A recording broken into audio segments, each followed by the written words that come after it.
It's not right. You shouldn't be trying to prank people with nonsense. Like, I do not have time for pranks. I do not have time for them.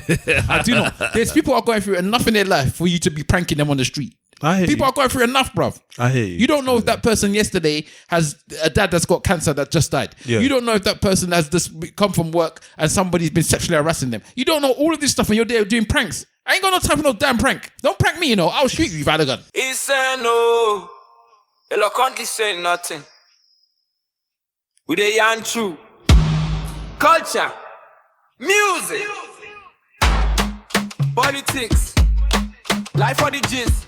From London to Lagos, you go feel this twist. This one of the ones I made. Stavros Boss, no. The main chairman.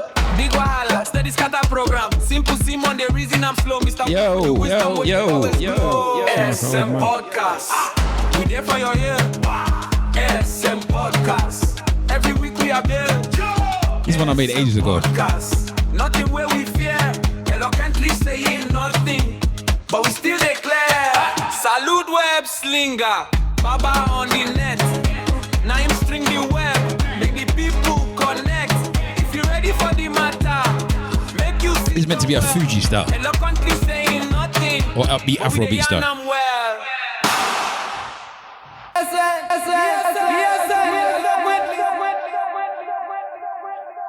Yes. Ladies and gentlemen, boys and girls, cats and dogs, rodents and other small insects. Welcome to another episode of Eloquently Saying Nothing. This is episode number. Oh my God. What episode number is it? You've been saying that all this time? I know. I actually forgot to look it up. This is what? 573. Is it 573? I don't know. Oh, God damn it. Come back to me. You see, if you were stabbed now, you would have been ready. It's the disrespect I have. Okay, I can find it. Don't worry. I can find them. I don't want you to have to stretch your arm now because you wasn't ready. I wasn't ready, bro. Because you wasn't ready. That's crazy because I was born ready. Or what? At least I thought I was. Oh, not today. Golly. Mr. What did you say? 573. He's 573. Right. Is it? Come on. 108. 108. Well done. Yes, this is episode 573 of the Eloquently Saying Nothing podcast. Today is 18th of July, Saturday, and the time sponsored by Accurus is 8:40 p.m. 8:40 p.m. at One Stop Dreadlock Shop Studios, as Davos like to say. Yeah, man. And I don't have drops, unfortunately. What are drops? Huh? The drops. The drops, like intro drops. Oh, the sound bites. Yeah, I don't have any of them. Or if I do, Is that I don't. what they're called? Yeah, the drops. We call them drops. So I'm just going to run through this thing today. Mm-hmm. So as you can hear, Stavros Boss is not here today. He's not here. So shout out Stavros Boss. Some of you are celebrating. Some of you are upset. Some of you are celebrating, some of you are upset.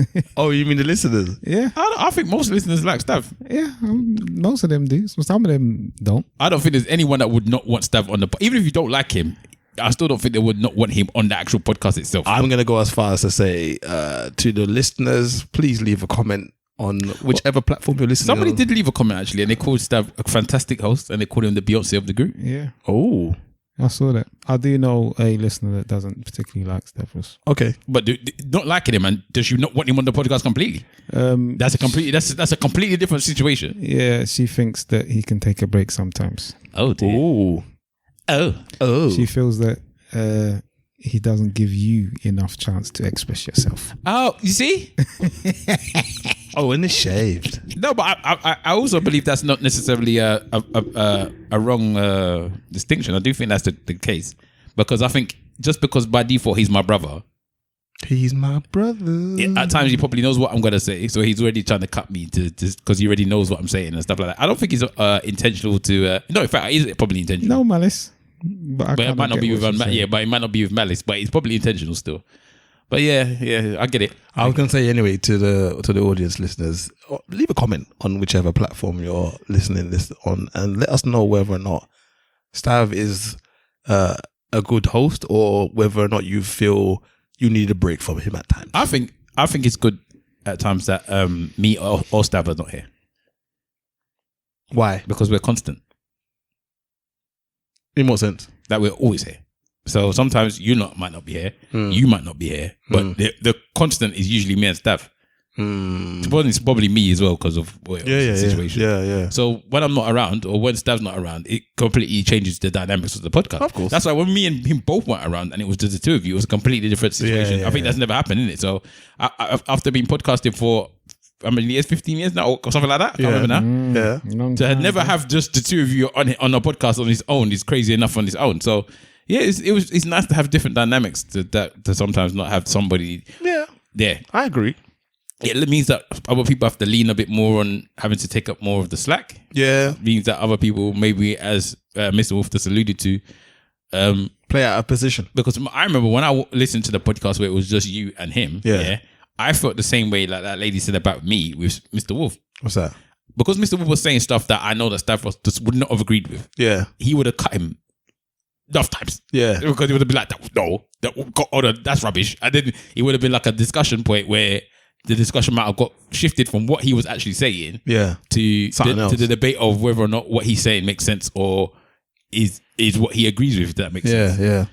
I cut people off all the time, so I'm not saying that I don't do it either. But I know in that particular thing, I know that Stav would have been itching to cut him to say nah.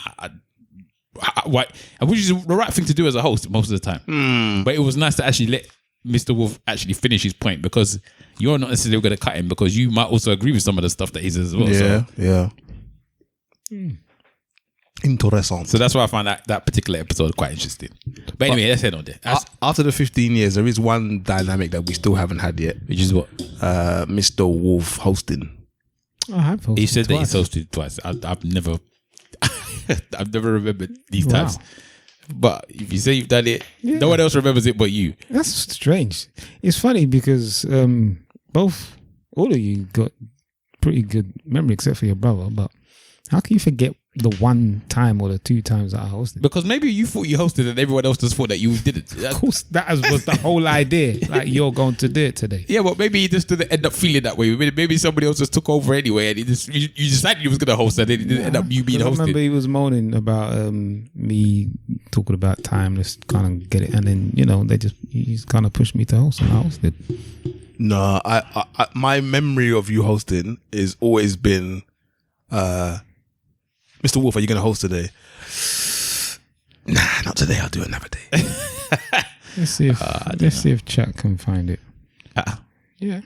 And I'm not saying that to say that I don't believe you. I'm just saying my memory, what my memory is producing is. Yeah. I'll do it one day, but not today. I definitely don't remember it happening twice. So that's another thing for it. How about once then? I don't remember twice as if. But the way you said twice, I was just like, for me, I'll definitely not remember it twice. And once you might have done it and I've forgotten. Twice, I'm like, But I don't know. I don't listen back to it. Do you use Gemini? Yeah. Gemini's alright still. You talk to Gemini? The first time I ever spoke to Gemini was today. Oh, for real? I always type on my typer. Is Gemini a man or a woman for you? They didn't respond to your voice. Oh.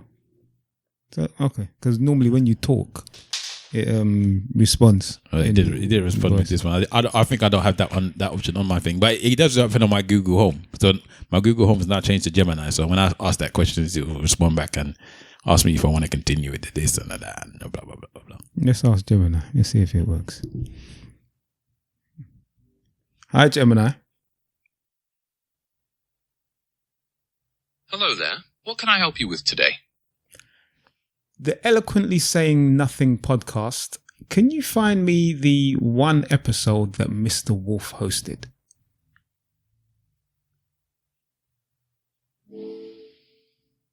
I've looked into the Eloquently Saying Nothing podcast, and it seems that Mr. Wolf regularly features as a contributor rather than hosting standalone episodes. He's often part of panel discussions like in the year-end special or the Sickle Allegations episode. So you can't find the episode that Mr. Wolf hosted? That's correct. I haven't found any evidence of an episode hosted solely by him. He appears to be a regular contributor and participant in group discussions rather than the main host. Okay, Gemini. Ask you the main host this. Who's the main host, Gemini? The main host of the Eloquently Saying Nothing podcast is Stavros Bus, who's often referred to as Stavros Boss. Wow.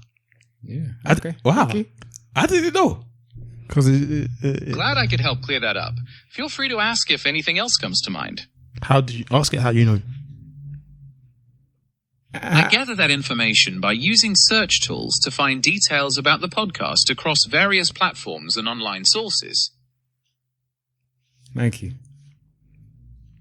Okay. You're welcome. Have a wonderful rest of your day. All right. So, Mr. Wolf, I'll have to find it myself. Innit? Technology ain't as good as we thought it was. I'm just saying, I don't remember you ever hosting. I bet chat will find it. Well, we can find out another time because I can't allow you to just do this to yourself twice. I'm my brother's keeper. But anyway, as we've already alluded to at this present moment in time, Stavros Boss is not here. I think I mentioned that earlier. Shout out to Webslinger. Always. In our heart. Always and forever. But we do have in front of me my guy, Mr. Wolf. In fact, don't waste my time. To the left of me, I have Simple Simon, brother.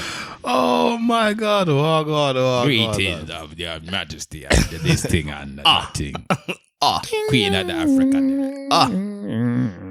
Gaza, we say forever. Alliance of the foundation. We say boom. We say bam. We say. And I think now he's prepared and he's ready. Are you prepared and ready? Yeah, man. Are you really ready from the end? We have my brother from South London. South London's finest, as we like to call him. You are.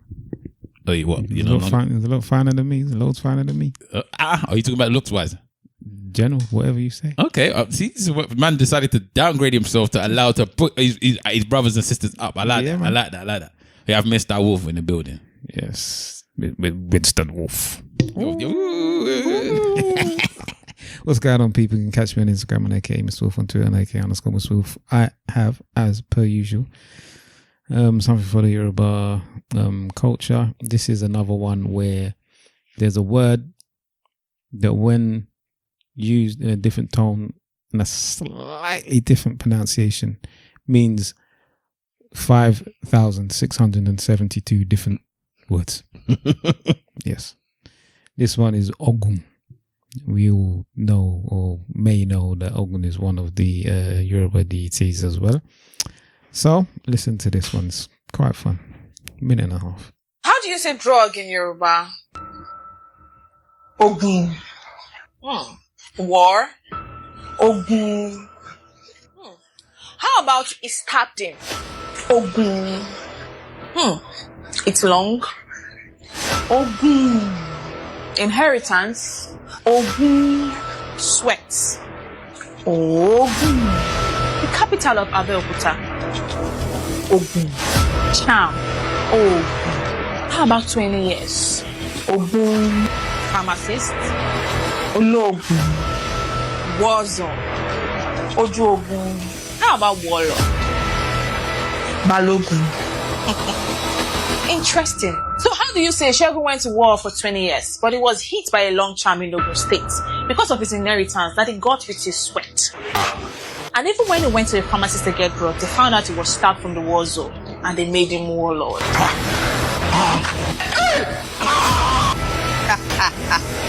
Ṣẹ́gun lọ sógun fún ogún ọdún àmọ́ àwọn náà lóògùn ogún nípínlẹ̀ Ògùn nítorí ogún rẹ̀ ó kó ogún rẹ̀ kó jọ ó dẹ̀ lọ lé olóògùn wọ́n rí pé wọ́n gún láti ojú ogun wọ́n dẹ̀ fi jẹ parí.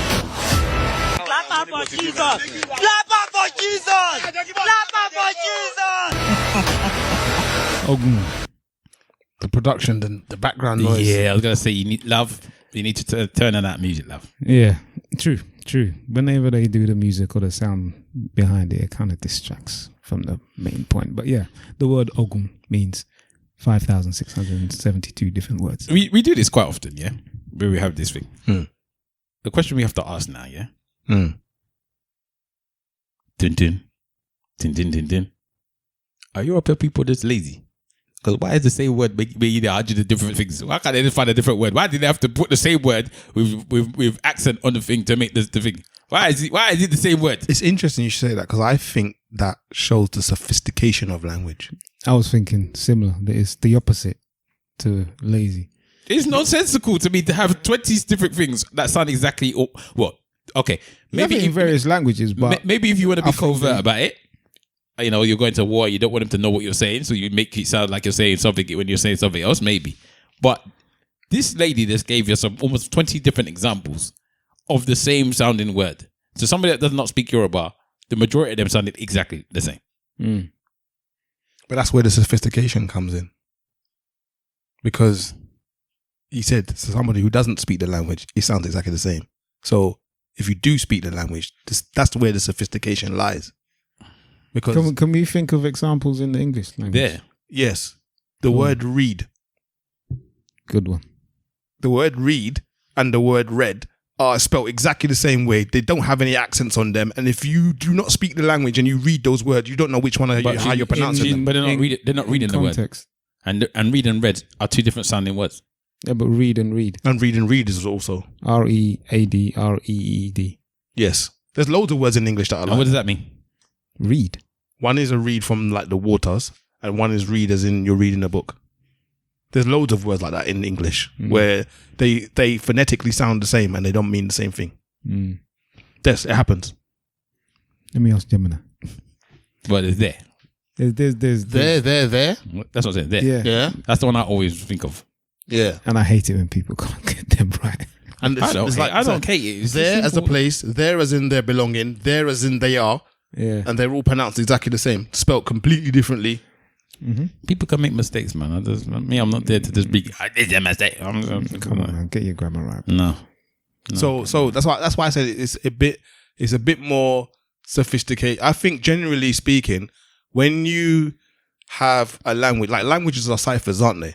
Yeah. So when you have a language, if you look at the mathematical nature of a language, the more complex languages stop with structure and start being creative with tonality, because when you can take one word and bend it by tone, and the bending of the tone tells you what the word means, and it becomes completely contextual, but you have to hear the word. What have you got, Lisp?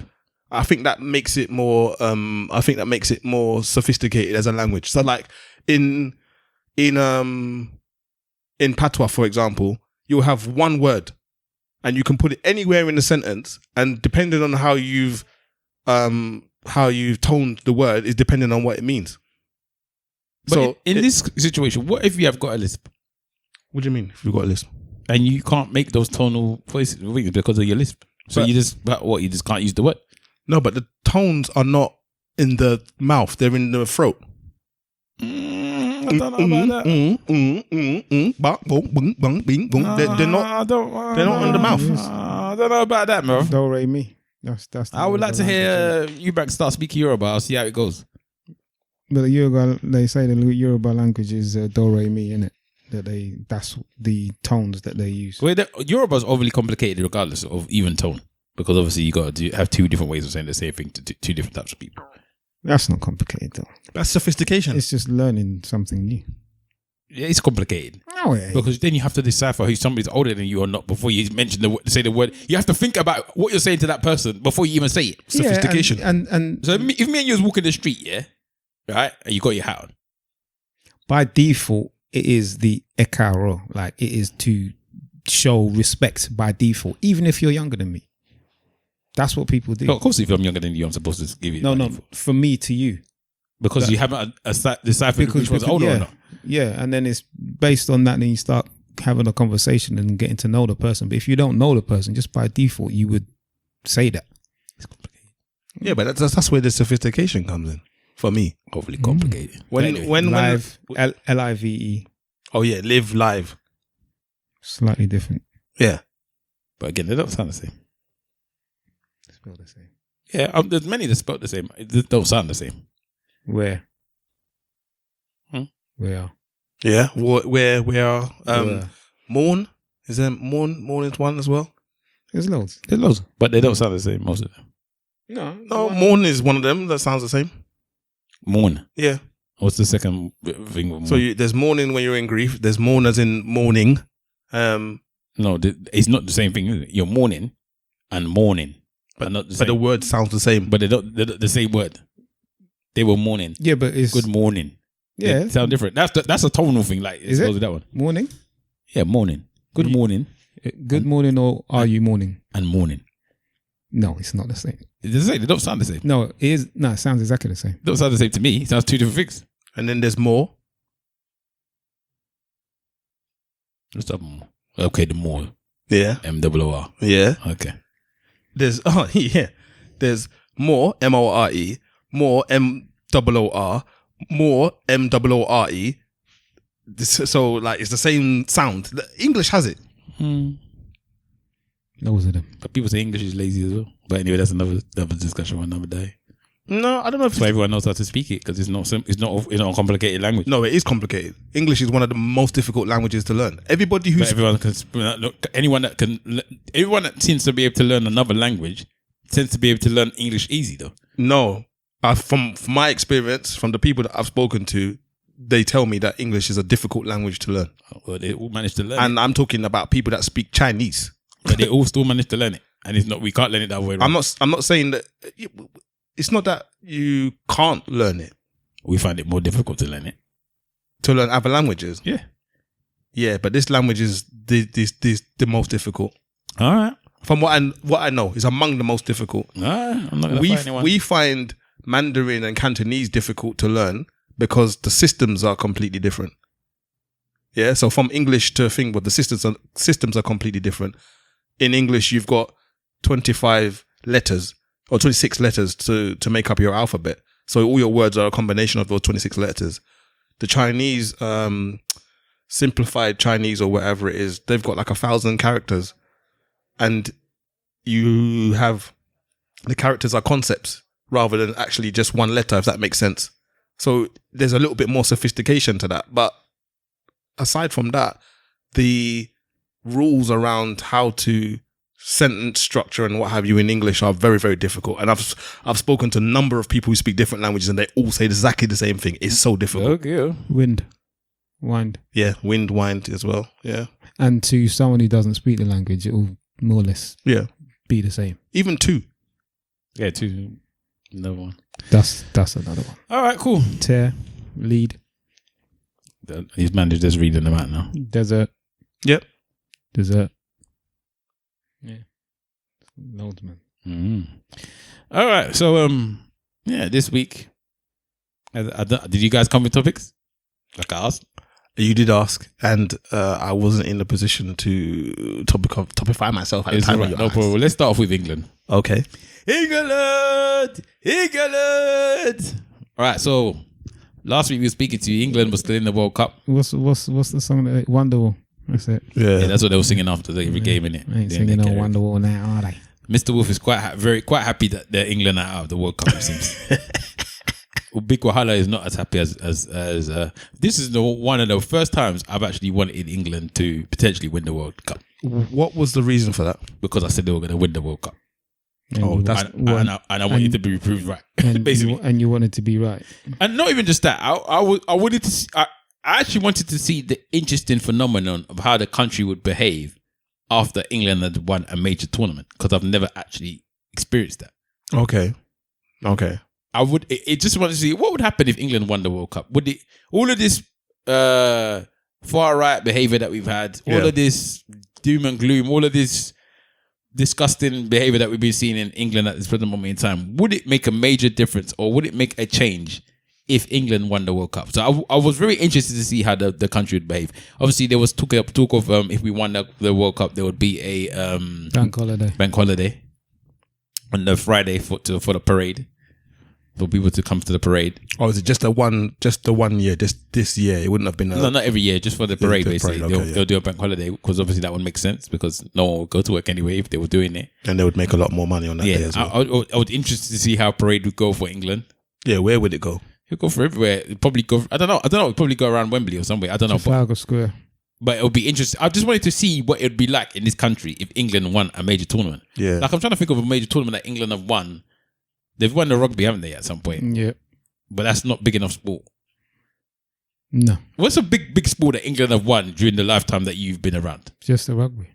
Yeah. And maybe the cricket. Even when the women won the Euros, the women won the Euros, didn't it? Yeah. That even gave this country a little bump. Yeah. Twice. So I would be very interested to see what would happen? No, if it would be a very fun and jovial moment for the nation. Do you know what I mean? Everybody will be happy. Everybody will be free. It's summer. The sun's out. There'll be more people drinking, and I think that your fellow redneck that doesn't like you will give you a hug. I was hoping, and a high five. This was my actual hope. Yeah, this was my actual hope to happen. That it'll be 89 minutes. Yeah. England are playing a country they dislike. I don't care which one. Yeah. Argentina. Oh, they hate Argentina. They hate the French. They hate everyone. Basically, England. Basically. And in the 89th minute, just those two. Jed Spence scores. Yeah. When he scores, he brings out his prayer mat. Yeah. And prays on the pitch. Yeah. Because he's a Muslim. Yeah. I wanted a black Muslim to score the last minute winning goal for England and see how that affects and then when he goes to talk, they go talk to him, he goes, give all praise to Allah, and then carries on his discussion about what he's saying. I would love to see how the England population reacts to that situation. I don't think that they'll react badly to that. You'll get your chosen few online that will make comments, which they have done in the last few days. But overall, it's the win that counts for them, bro. I think some of them will convert. That's how much they love England in this country. They'll see about Friday, Jed Spence started for us, so I thought I'll give it a go, come in there, see if I can do it for me too. I wouldn't put it past them. I was gonna, but I can't give up my bacon sarnie. Yeah, that's it, bro. But yeah, it will be interesting to see that the immigrants that they've been complaining about all of this whole year.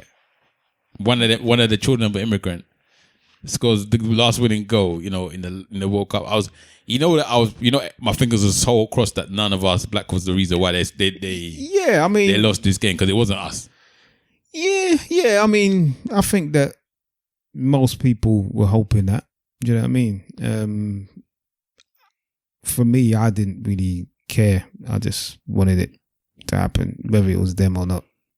You've gone completely different from how you've been in the past, I reckon. How? I think me and you've gone in opposite directions.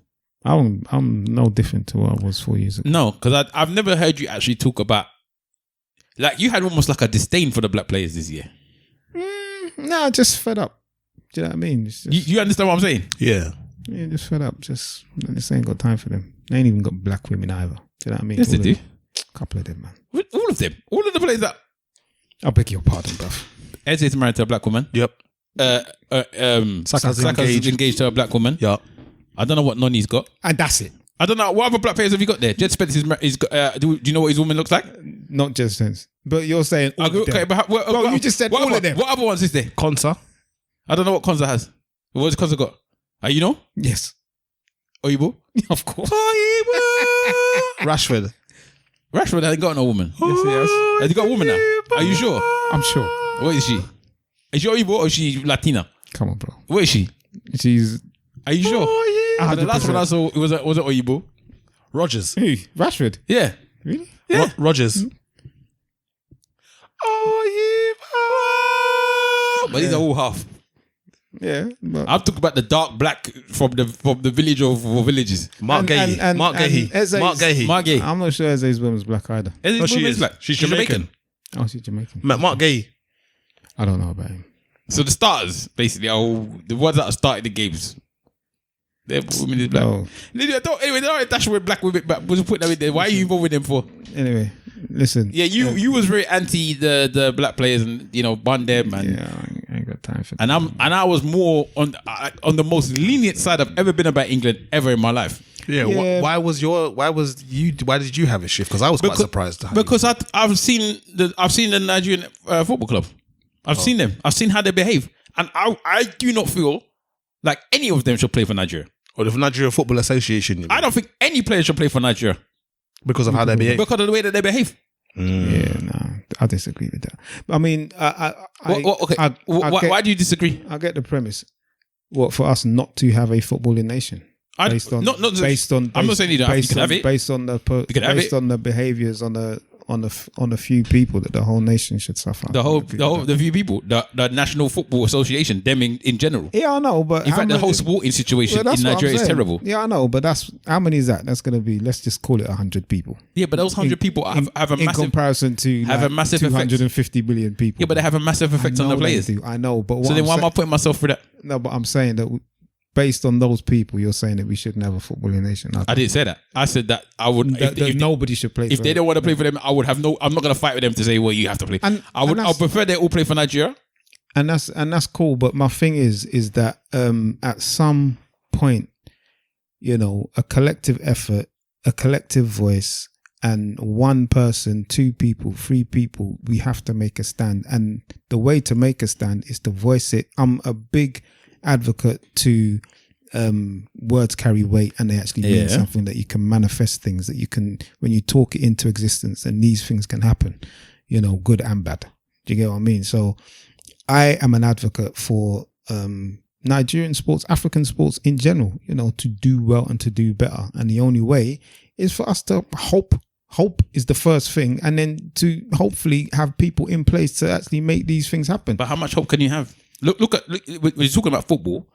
Have you seen this situation with the flags? I think we've already discussed that, where a majority of them have defected over to Turkey. Yeah. So for me in life, sometimes you have to go through severe hardship for you to actually get some kind of benefit or goodness from the other side. If that makes sense. Yeah, you have to go through a storm for there to be a rainbow, all of that stuff. You have to go through crushing for you to get anointing oil. You have to go through pain for you to actually get the muscles or whatever. So this might be our period of going through that pain. Like bare Olympians are going to Portugal, China, wherever it is. They're going to these different nations. Footballers, the boxers, they're all going. At some point, somebody is going to say enough is enough. And actually make a stand. There's going to be someone in parliament or in office. There's going to be a sports minister or even a president that's going to say, let's stop this. Let's stop it here. And when someone does it and actually puts money into it, then hopefully it will happen. I saw an airport that they just made in Oyo State. Fantastic. First time that they've actually put most of the money into a construction, and it actually looks like a place that you can be proud of. So we have the capabilities, we have the manpower, we have the people, we have the knowledge, we have the talent, we have the experience. We don't have the shame. Of course. I mean, there's this guy, the sports or the football executive for Saudi Arabia. The Saudi Arabian Football League. His name's Michael Emanalo. He's not there. He left now. He's recently left, but he was the director of football, the footballing chief that Roman Abramovich put in charge as soon as he arrived. And he was the one that kind of like, him and the other American dude kind of like turned Chelsea into the powerhouse. There's a woman there as well, but I can't remember. Into the powerhouse that they are now. He left Chelsea. Signed players like ESN and Drogba and all of these guys. And then he went to Saudi Arabia to basically entice all the big players to Saudi Arabia. Everyone from Ronaldo to Firmino, all of the big stars that you see there is because of him. He's Nigerian. Do you know what I'm saying? So my thing is that these people are out there. I get the whole premise about, are we going to pay this man to do the job? Are we going to allow him to do his job even? And these are the questions, but I'm just saying that it may not be him, but I'm just saying it could be in 5, 10, 15 years time, but there are people around that can do the job and that can get us as a nation to be good, not just in sports, but just in general. Nigerians in the government, let me not say the everyday people, but in the government, they don't have shame, bro. And because if they had shame, none of this would be happening now. Like, we don't have any shame, and that's the problem. I think it extends to everyday people as well. I'll be honest with you. I think, yeah. I mean, it extends to everyday people because of the people that have been running the country for the past 60 or 70 years. People are suffering, and when you are desperate, you then go on to do desperate things, and those desperate things you don't care because you just need to put food on your table. Which is why I'm not. Do you get what I'm I'm saying? not including them. I'm including. Yeah. I'm talking to people that have food on their table every day. Right. They don't have shame. So my thing is that Nigeria, along with other countries, they're in a vicious cycle. So that cycle is to point the fingers at the politicians. Corruption. Rightly so. But if they do find a politician to actually stand up for the right of the nation and the people, then they get rid of them. Whether they move them to one side, put them in prison, or kill them. Yeah. So that's happened in Nigeria. Yeah. You know, when we're talking about activists who want to be politicians, we're talking about politicians recently in the past 4 or 5 years that people have seen this man to be someone that could lead the nation. They've just ushered him aside and said, nah, you're not having this. And you've seen other countries, whether it's Tanzania, Congo, so many different countries where there have been leaders that have wanted to stand up for the right of their nation and for Africa, and they've just been eliminated. So when we want someone to stand up and to be righteous and to have integrity and to minimize corruption or to eradicate corruption, there are people that want that, but as soon as they get into office or close to office, they get eliminated. Corruption is not bad. If I'm involved, I defend it. I defend it. But as I said, we don't have shame. But so that's why I'm not really against some of these. And remember, a lot of these boys never. This is the thing, right? We're talking about people that are just like us. Weren't born in Nigeria, weren't raised in Nigeria, are Nigerian by their parents. Mm-hmm.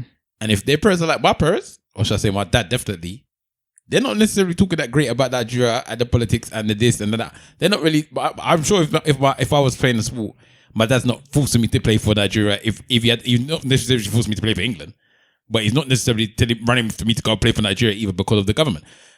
And another, and I was thinking about it now. We talk a lot in this ESN podcast. These we're all English boys as far as they're concerned. Yeah, we don't live their life. And I'm not talking about the players. I'm talking about Nigerians themselves. Mm-hmm. We talk a lot about Nigeria. We criticize a lot about the situation there and them. But for us, we're in the safety net of this country. The way that we behave is in the safety net of this country. We can look at it from a third eye because we're not in the mix. And I think at times we need to always remember that when we talk about that country, if that makes sense. But what I would say, I mean, I'll speak on me personally, and then I'll go on to my thoughts on maybe the people on the ground in Nigeria. When I was young and I had dreams of becoming a footballer and all of that stuff, in no way, shape or form did I ever think or want to play for England. And that is just me. Like but you're double the age of these boys, you know that, yeah?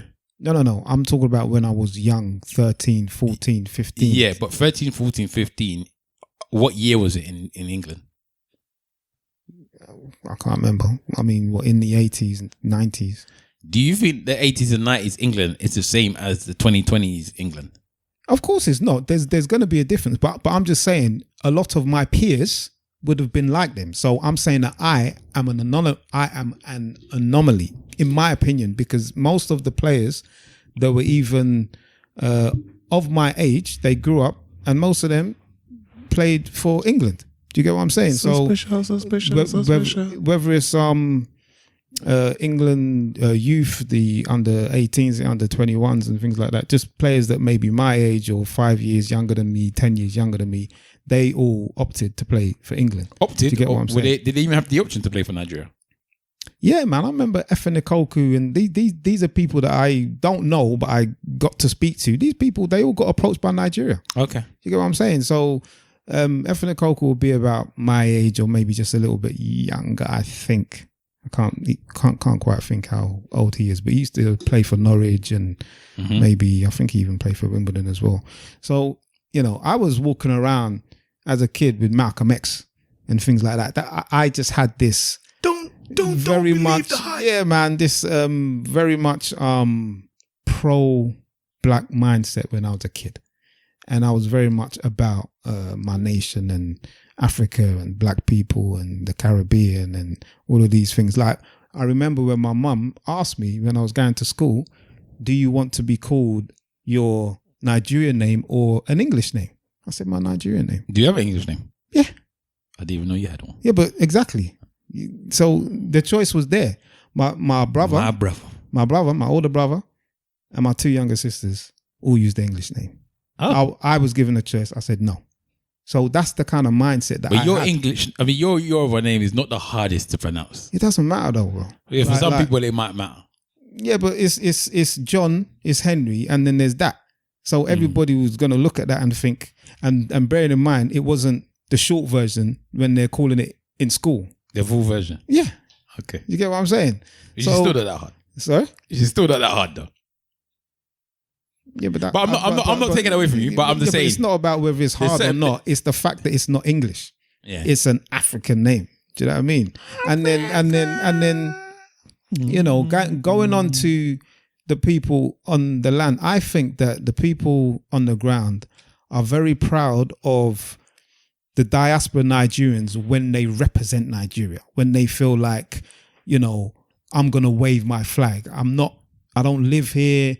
I wasn't raised here, but my father is from here, my mother's from here, and I'm repping my flag. Especially in this day and age now, like you've got this goalkeeper now.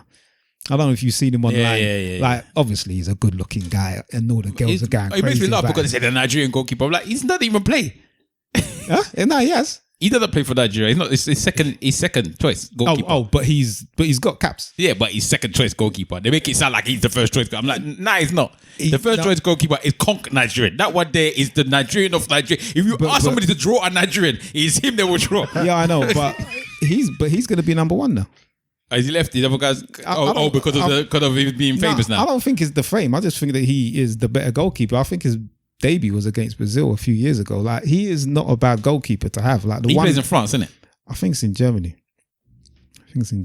So, I mean, the point is that you've got a lot of diaspora Nigerians who, at this moment, obviously Nigeria is the in thing, whether you're talking about Dangote or whether you're talking about the music and the entertainment, the culture, is very much trendy to be Nigerian now.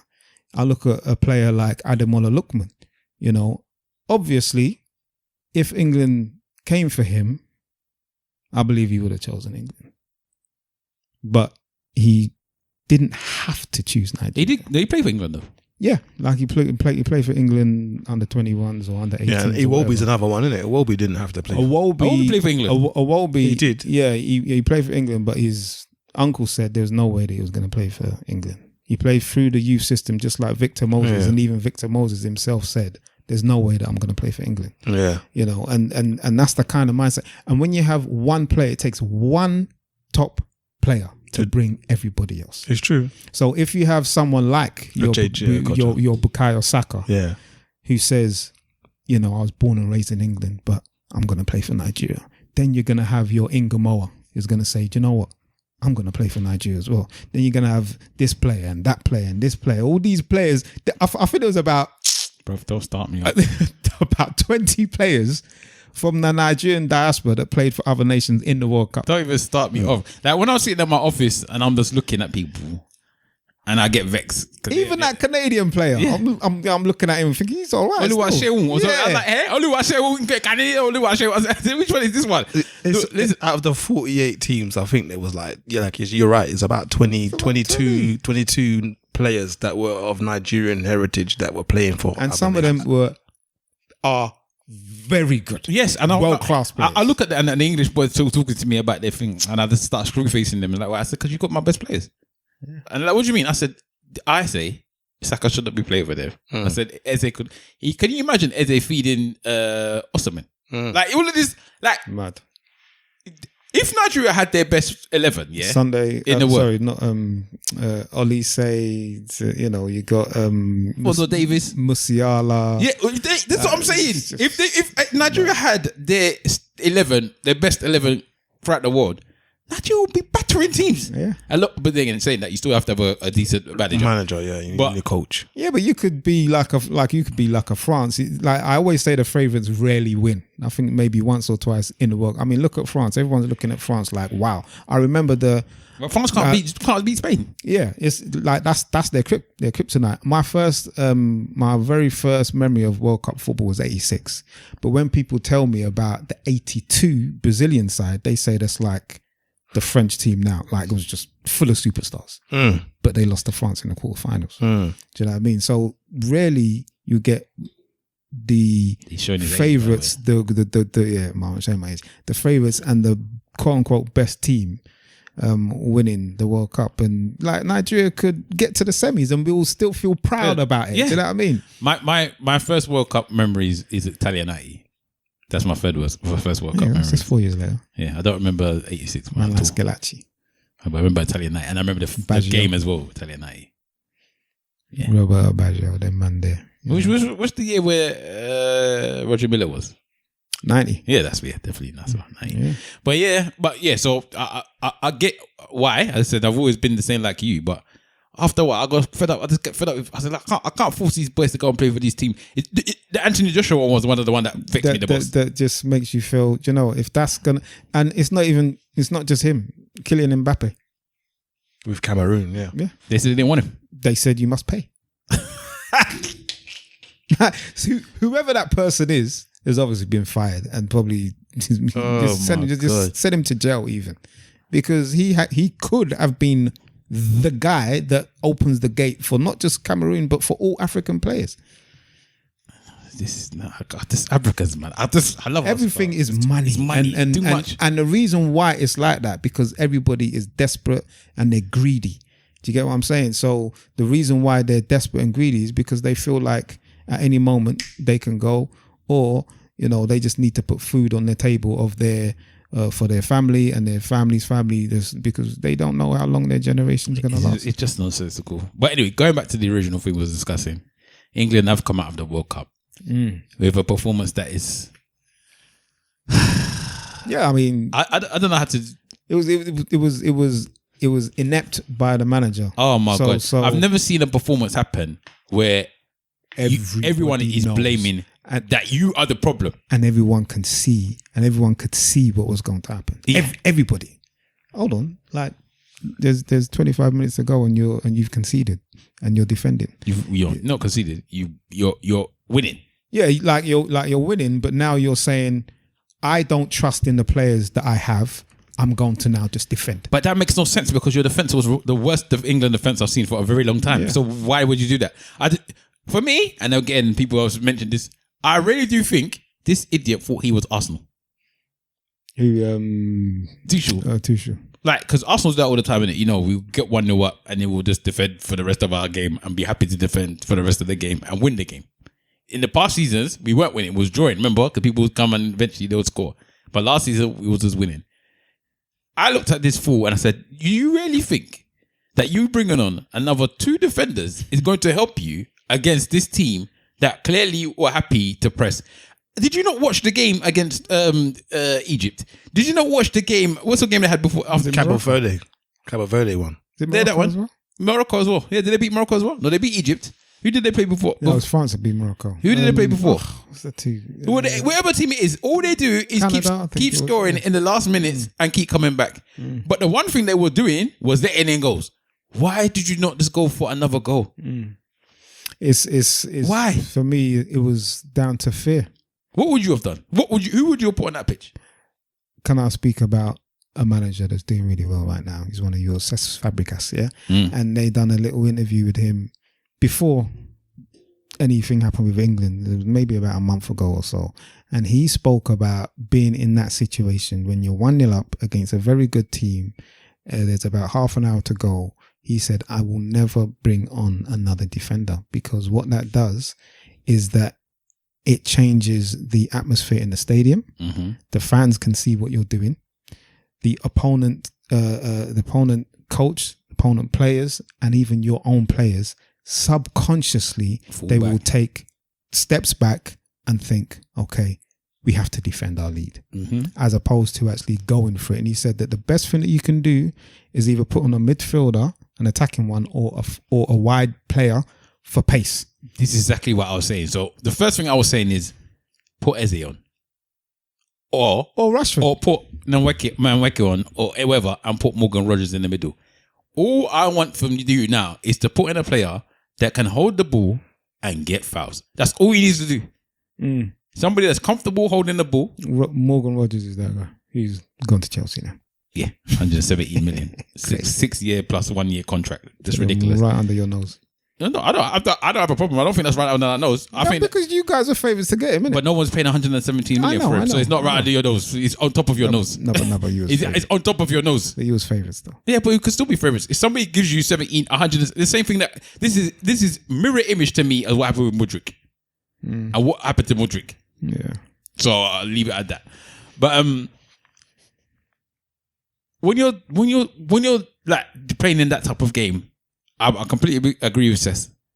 I would have put on, as I said, to somebody just to hold the ball and can collect the ball, get fouls, pass the ball forward, or I would have moved Morgan Rogers in the middle. But what I'm not doing is bringing on Dan Burn. They ended up being the striker at the end. That's embarrassing, mate. It's mockery to football. Bro. I was like, what are you doing? Like, why would you do this? Why did you bring all these players? Why didn't you bring? In fact, I'll say this: you could have put Kobe Mabel on. He could have played. Who? Kobe Mabel. He could have played. Yeah. He bought so many players that never even played a minute in the football team. Yeah. I'm just like, this is not. And then the perfect player for this situation wasn't even there. And this is going to cause problems now because you're bringing up people that, remember, there was a big hoo-ha about who he did not bring. Yeah. If my man was there, what's his face? The one that's got bare kids. Phil Foden. Phil Foden was there. How many years he got? About 3. I don't know about that. He got about 3 years for Phil Foden. Married when he was like 12 or something like that. I don't know. God. But he would have been perfect for that game. Him travelling. Yeah. Bringing him on, he would have been perfect. And then control the ball. Ivan Toney for what purpose? Exactly. Just to be the sacrificial lamb. No, I thought I would have bought an Ivan Toney earlier because of how deep. And he can hold up the ball. He can hold up the ball and how deep Kane was going. I would have bought Ivan Toney earlier, and he would also run at the back of the line. But the reason why he was going deep, and the reason why what's his name was going deep, is because they again, almost like what Mr. Wolf said, their brain automatically went defensive and they decided to defend all the time. Yeah, and they were so tired. All of them were so tired. The problem that England national team has, football team has, is that we have there's the ideology. There's an ideology around the Premier League being the best league in the world. And then there's a misidentity when you come to the national level. For some strange reason, the English believe that the Premier League is the best league in the world and they're playing the best football in the world. But then when you go to the nationals level, you start trying to play a different type of game. And it's not only with the international as well, it's at club level as well. So they talk in the press about the Premier League being the best, and then they go to Europe and try and play a different style of football. Play your style of football. Wherever you go, play your style of football. If it's the best, play it. Play it on the international level, play it in European level, play it. They never do. They always try to do a little different tactics and play some kind of different way. Like the identity of it doesn't look like, I'm saying to you, English football. I'll tell you, and when you do that, you're not playing to your strengths. I'll tell you one example of that where it's perfect. And I was saying this to again my colleagues at work. Who's the Spanish superstar? The superstar. And who has been the Spanish superstar in the past couple of years? It's Lamine Yamal. Yeah. Is he their best player? He is, bro. He's just been into the last 4 or 5 months. The guy is on a different Isn't it level. Pedri? Rodri. Pedri and Yamal and Rodri, those 3. But I would say this is my point. The superstar is Yamal, bro. But he's a superstar on. And let me say, you got 7-year-old I know what kids. you're talking about. But he's talking about the football. You're talking he's about superstar not necessarily on a football level, as in the package. I'm talking about in the Spanish team, yeah. Who's the player that's head and shoulders above and I'm not just saying this now. I'm saying this for the past 10 for 15 years. Like you got Messi, you got Ronaldo, you've got England. You could say Harry Kane, right? Yeah. What other clubs? give me Brazil. You could say Neymar, and now you can say what's his name, Vinicius Junior. Yeah. Give me some other top clubs. Kylian Mbappe. Belgium. Yeah, France. You can say Mbappe. You could say Dembele. You could say all of these players. Yeah. Belgium. You could have said De Bruyne. You could have then said Courtois. Who's Spain? Now I see him out, bro. Huh? He's no now, but last 2 years. And that's 2 years. Yeah. And I still don't really. Again, I still don't think he's necessarily their best player because people will tell you right now, Rodri's he just won the Ballon d'Or. So Rodri's at the moment is meant to be the best player in the world. Yeah. Yes. Yes or no? Yes or no? Not really. Okay. Because like even when he won it, people were saying he's not the best player in the world, though. Right, in the position they're saying he was the best player in the world, but not the best player in the world. But you hear what I'm saying? The whole thing about Spain is they're Spain a team. Are a team. Yeah, they're not an individual. Is getting me here. They are a team. In fact, how many goals has Lamar scored this whole thing? Yeah, has he done anything? No, he's been injured, isn't it? But that's the point. And where are they? Yeah, the World Cup final by not really like they've let him one goal in the Euros. They were playing sensational football with Yamal and Williams on either side. Do you get me? Like it was very exciting. This time round, it's been a little bit more subdued because Williams and Yamal have both been injured. So leading up to the World Cup, and you could see Yamal is at like 70%. He's not quite there. Do you know what I mean? But at the World Cup final, yeah, they made a World Cup, and I've always said that. I mean, I think that Thomas Tuchel is a top level coach. I don't think he's elite level, but I think he's top level, and he was brought in specifically for the moment that he made those subs, and he fucked up basically. Yeah, it was. I don't know if it was fear or whether it was him just kind of morphing into the English way of doing things. Do you get what I'm saying? But he's already he said that the English DNA is not to keep the ball. That's what he said in his recent press conference, which I think is a bit of a cop out, because I think that any coach, because if you have Pep Guardiola managing England will be keeping the ball blatantly. Yeah, but then I understand what he's saying, and he would have players in the squad to do that. So he left, bare players that can keep the ball out of the squad. So I think his mindset was very much. I think some of the people alluded to him saying, "We haven't got the best players, but we will have the best team," which didn't happen. And even then, when you look at England's performances over the World Cup, they weren't great. They weren't great, man.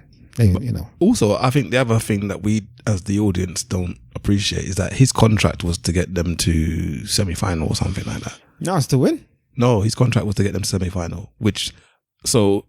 If he hadn't gotten to the level that he had gotten to, then his contract wouldn't have been extended, because his contract is still good now. He's going to be at the next Nations League, because they extended it before the World Cup even started. But the clause was that he had to get to semi-finals, and then so he had got there. So he'd already contractually, he knew that he wasn't going to be out of a job. Do you get what I'm saying to you? I'm looking forward to seeing some of these proper club managers taking off. I'm happy that Ancelotti's got Brazil. I want to see Klopp take over Germany. Zidane's got France. Zidane's got France. I want to see Pep come and say, you know what? Because he said he will never manage Spain. Is that what he said? Yeah, he said he'll never manage Spain. Yeah, because of the Catalan thing, isn't it? Yeah, I don't even think he got even. But I would love to see him manage England. That's to show a different style of football. Tuchel's boring, man. If he managed England, then England will win as well. That's what I think. And I think that they have wasted the best talent that England have had for I do not know for how many years. Bare time. With what's his face and this one now. With Eriksen. Not Eriksen. Yeah, but that generation was mad with Gerrard and all those guys, and then Southgate. Southgate had the best for me that I've seen in my time. I think Eriksen you can push it with him. Eriksen had a fantastic team, but I think as a 23, as a 23, I think that Southgate had the best 23 available players, to the point where he's leaving out players that will get into any other country in the world. Yeah, maybe. Whereas I don't think with the England that Eriksen had, he's taking a 70-year-old boy. Yeah, but he should have really taken, like, when you look at Ollie Watkins reminds me of my man that does the radio. What's his name? Bonglaho? No, the other one. Troy Deeney? No. Oh, what's this guy's name? The one that used to play for Spurs, but the Arsenal supporter. Yeah, O'Hara? No. No. guy. He plays for Spurs, but he's an Arsenal supporter. Yeah. I know who you're talking about. Yeah, so like he they are very much two and one are the same, and he shouldn't have taken Walcott to the World Cup basically because Walcott going was and he was the leading scorer at the time. So when you look at that team, you know you're looking at man like flipping Gary Neville, Rio Ferdinand, Sol Campbell, John Terry, Ashley Cole. All these men are getting Darren Bent, yeah. All these men are getting in this team now, you know. Maybe not Gary Neville. Then you've got Steven Gerrard, Lampard. These men are walking into this team. Hey! Gerrard and Lampard. Let's have the question because I saw that bit. I saw that debate because they had one where they had, you know, the one where they had who's getting up on the table. Have you seen these memes? No. Where there'll be people sitting down. Okay. Players sitting down, and there'll be a player standing up and like, who needs to get up for this guy? Yeah. And they had one for England, and I believe it was Gaza, Gerrard, Lampard. I can't remember who the last one is. Might be Scholes. Okay. I've seen it. And Jude was standing up, and they said, "Who gets up for Jude?" Yeah. And bare people were saying, "What? Lampard was the first everyone." Lampard, It's just I was gonna Lampard say gets that. up regardless. Yeah. But a lot of men are saying that Jude Bellingham might be the best England player in the past. Like some people are saying he might be the best England player. I think that's madness. No, I don't think he's better than Paul Scholes and Gerrard. But I don't think he's far away because he's 23, bro. And what he was doing in this World Cup for me was sensational. He actually reminds me of Steven Gerrard, and I said that when he was playing for Dortmund. Like he's just They're two different types of players, though. I don't see them as that different. Nah. I think that Gerrard's got more attributes than him.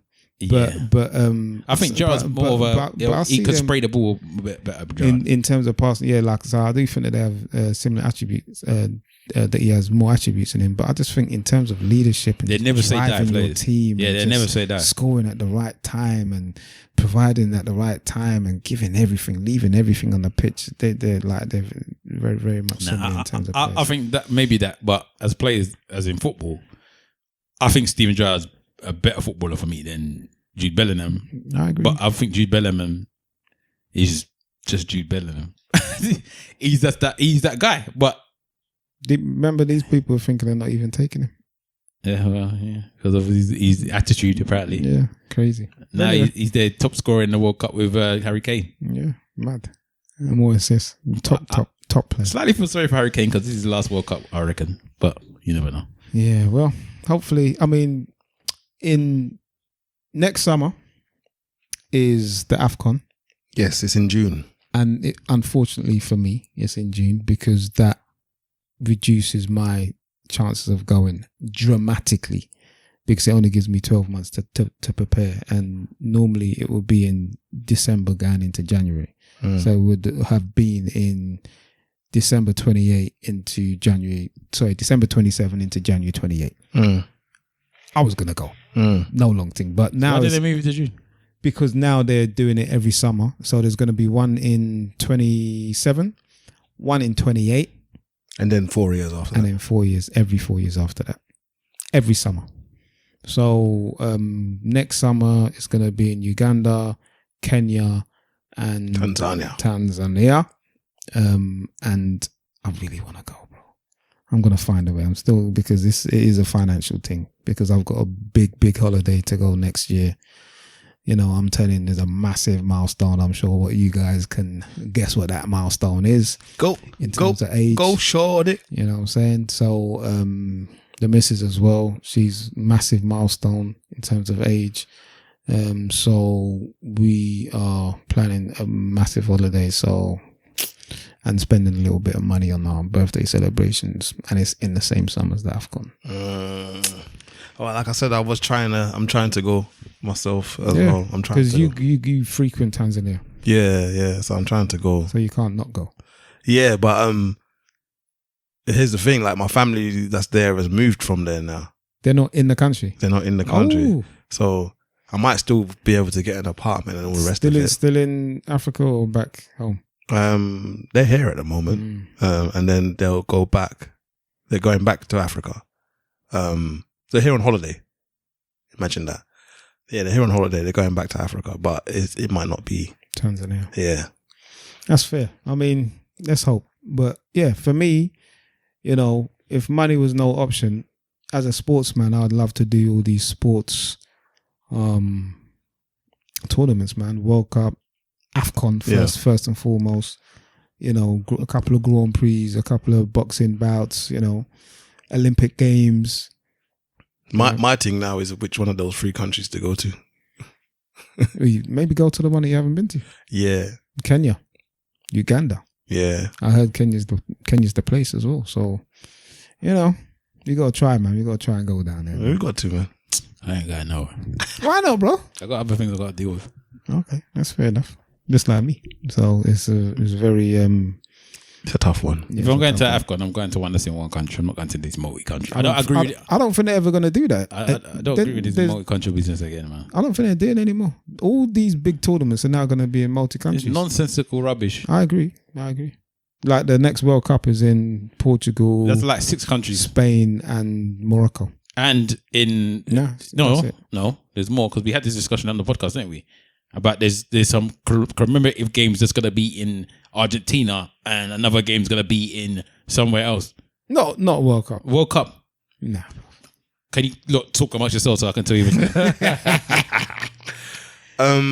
Why do you find the multi-destination format to be unfavorable? What's your reasoning behind it? I just think that, you know, the World Cup destination is for a sole nation. That's just how it's been in history, man. And you know, I just find the idea of doing the multi-nation thing a bit long because it's whole passports and traveling to different countries and stuff. And visas and all this behavior. Okay, so the next World Cup in 2030 will be primarily hosted in Morocco, Portugal and Spain. Mm-hmm. To mark the tournament centenary, Uruguay, Argentina and Paraguay will also each host an opening ceremony match. That is wild because those places are nowhere near each other. At least with the AFCON, those 3 countries border each other. Do you get what I mean? Like, I remember because I had this discussion literally on this podcast maybe 2 weeks ago. Uruguay, Paraguay, and Argentina. So racist, and why Paraguay? No idea. Oh, no, there's a reason, but I forgot what it was. But not Brazil. No, it marked something. Maybe there was a particular thing that they did. I can't remember. You let me. I can find it if you want because I remember them discussing. Argentina wouldn't want to be a host along with Brazil. Argentina, man. But anyway, enough about football. For realty. Yeah, I'm saying let's move on to. So no, before we go, who do you think is going to win the World Cup? I had a sweepstake, you know. I had a sweepstake on Colombia. And they come out, and our sweepstake was on Spain. Okay, who do you think is going to win the World Cup? I actually think Spain are going to win. So you think Spain's going to win? Yeah. Who do you think is going to win? So it's the day before, by the way, guys. So we don't know yet. I think Argentina is going to win, not because they're going to play better, but because of the narrative's already been set. Everybody forgets that Messi is the American ambassador for football. He was taken over there to Miami for this purpose. True. There's a lot of corruption chatting. Corruption! I'm talking about corruption in Africa, boy. Oh, well, bare corruption in FIFA, boy. This has been the highest level of corruption. That red card rescinded is the highest level of corruption, man. Yeah? The president has called you and said, hey, blood, remove that, yeah? Remove that. And what he's supposed to say, politics and FIFA and football don't mix. Don't mix. That's it. The other big controversial thing is in the final tomorrow, there's a halftime show. So halftime is half an hour now. Oh, it's going to be... Because I was wondering how they're going to squeeze all of that in 15 minutes. No, it's not 15 minutes. It's half an hour. And then you get the drinks breaks. Yeah. So it's a half an hour halftime show tomorrow for the final. And then the drinks breaks as well. So what they've done is what kind of a game is this? They're using the Super Bowl format, aren't they? Yeah. And to add to that, they're giving them rings. They're giving them rings. They're getting rings, yeah. Yeah. America fight this whole football. I've been saying it. From before the tournament started, I said, these lot are American. They're going to Americanize this thing. Yeah. And it's not even just based in America. Thankfully, it won't be there for a while now. Yeah, we'll see. Yeah, but what you have to be careful of is whether or not the format takes.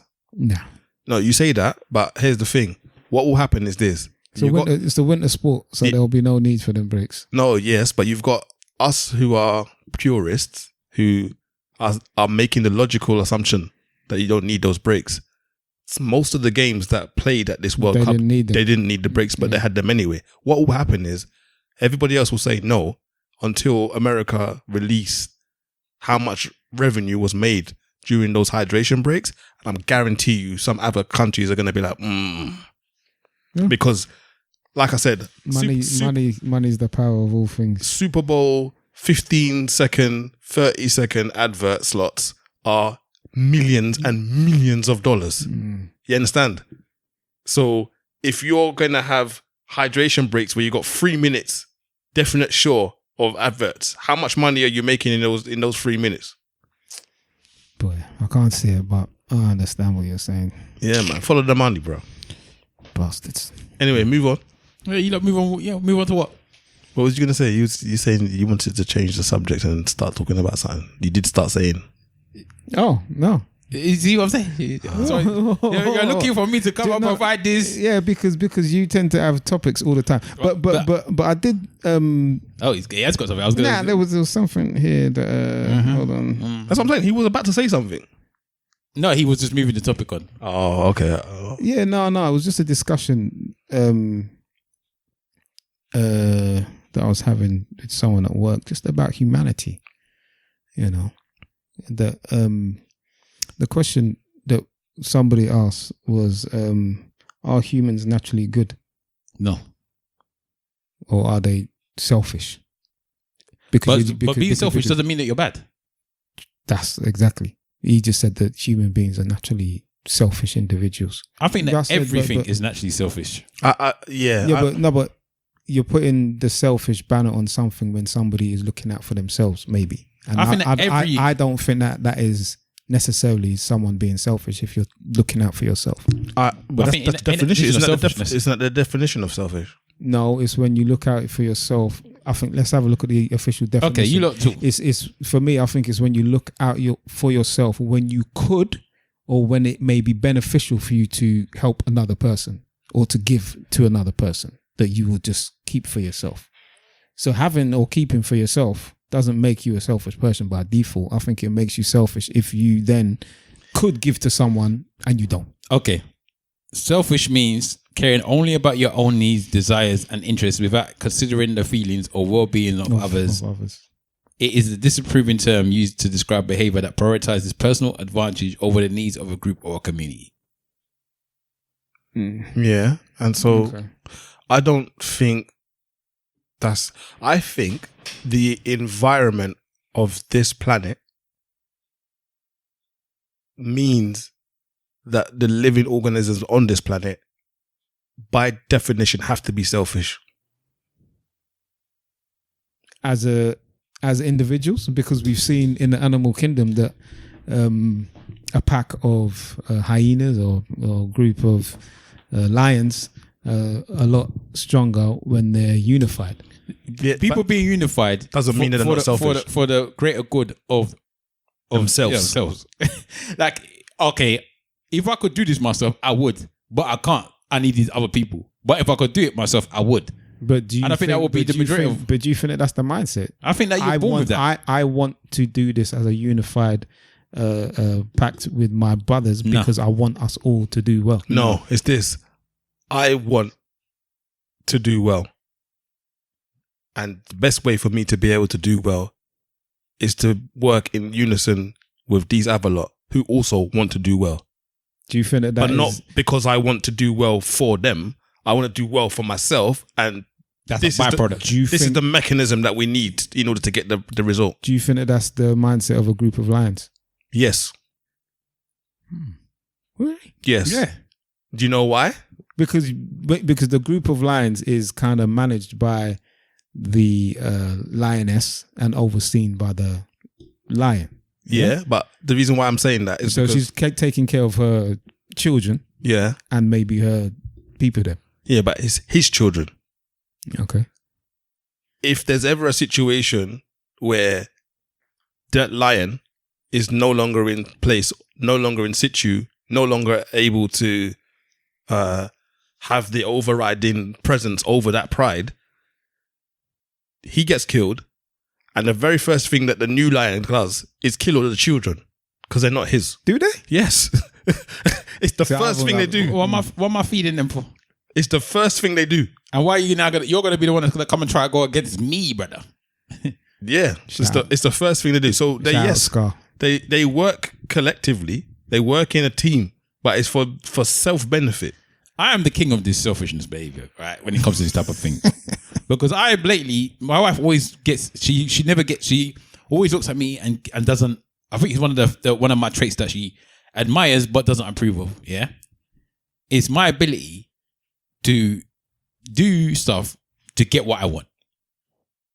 Like she was like, I wouldn't, like if me and you are beefing, me and you got a problem, but I need you to do this thing for me, I can push that thing aside to get that thing done because I need that thing done.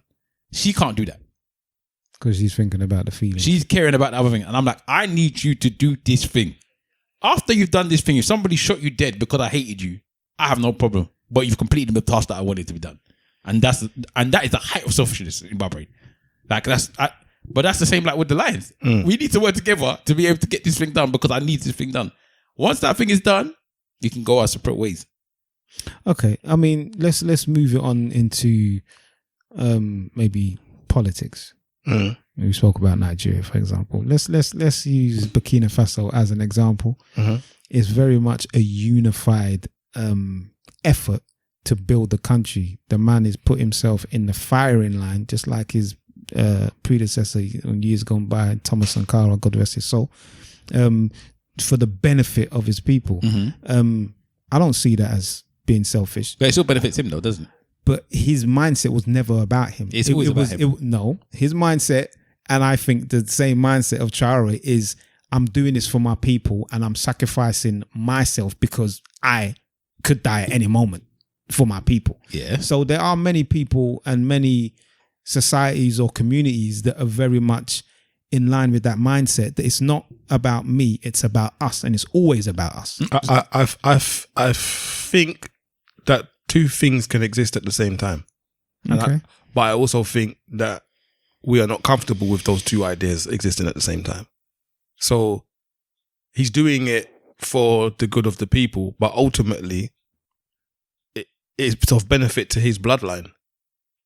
I don't want my children, my family to live in an environment where X, Y, Z, A, B, C. So I need to make it better for everybody. But then he's thinking about other people. Well, no, he's thinking about X, Y, Z, A, B. His bloodline. He's thinking about that's other people outside of himself. His bloodline. It's him though. Yeah.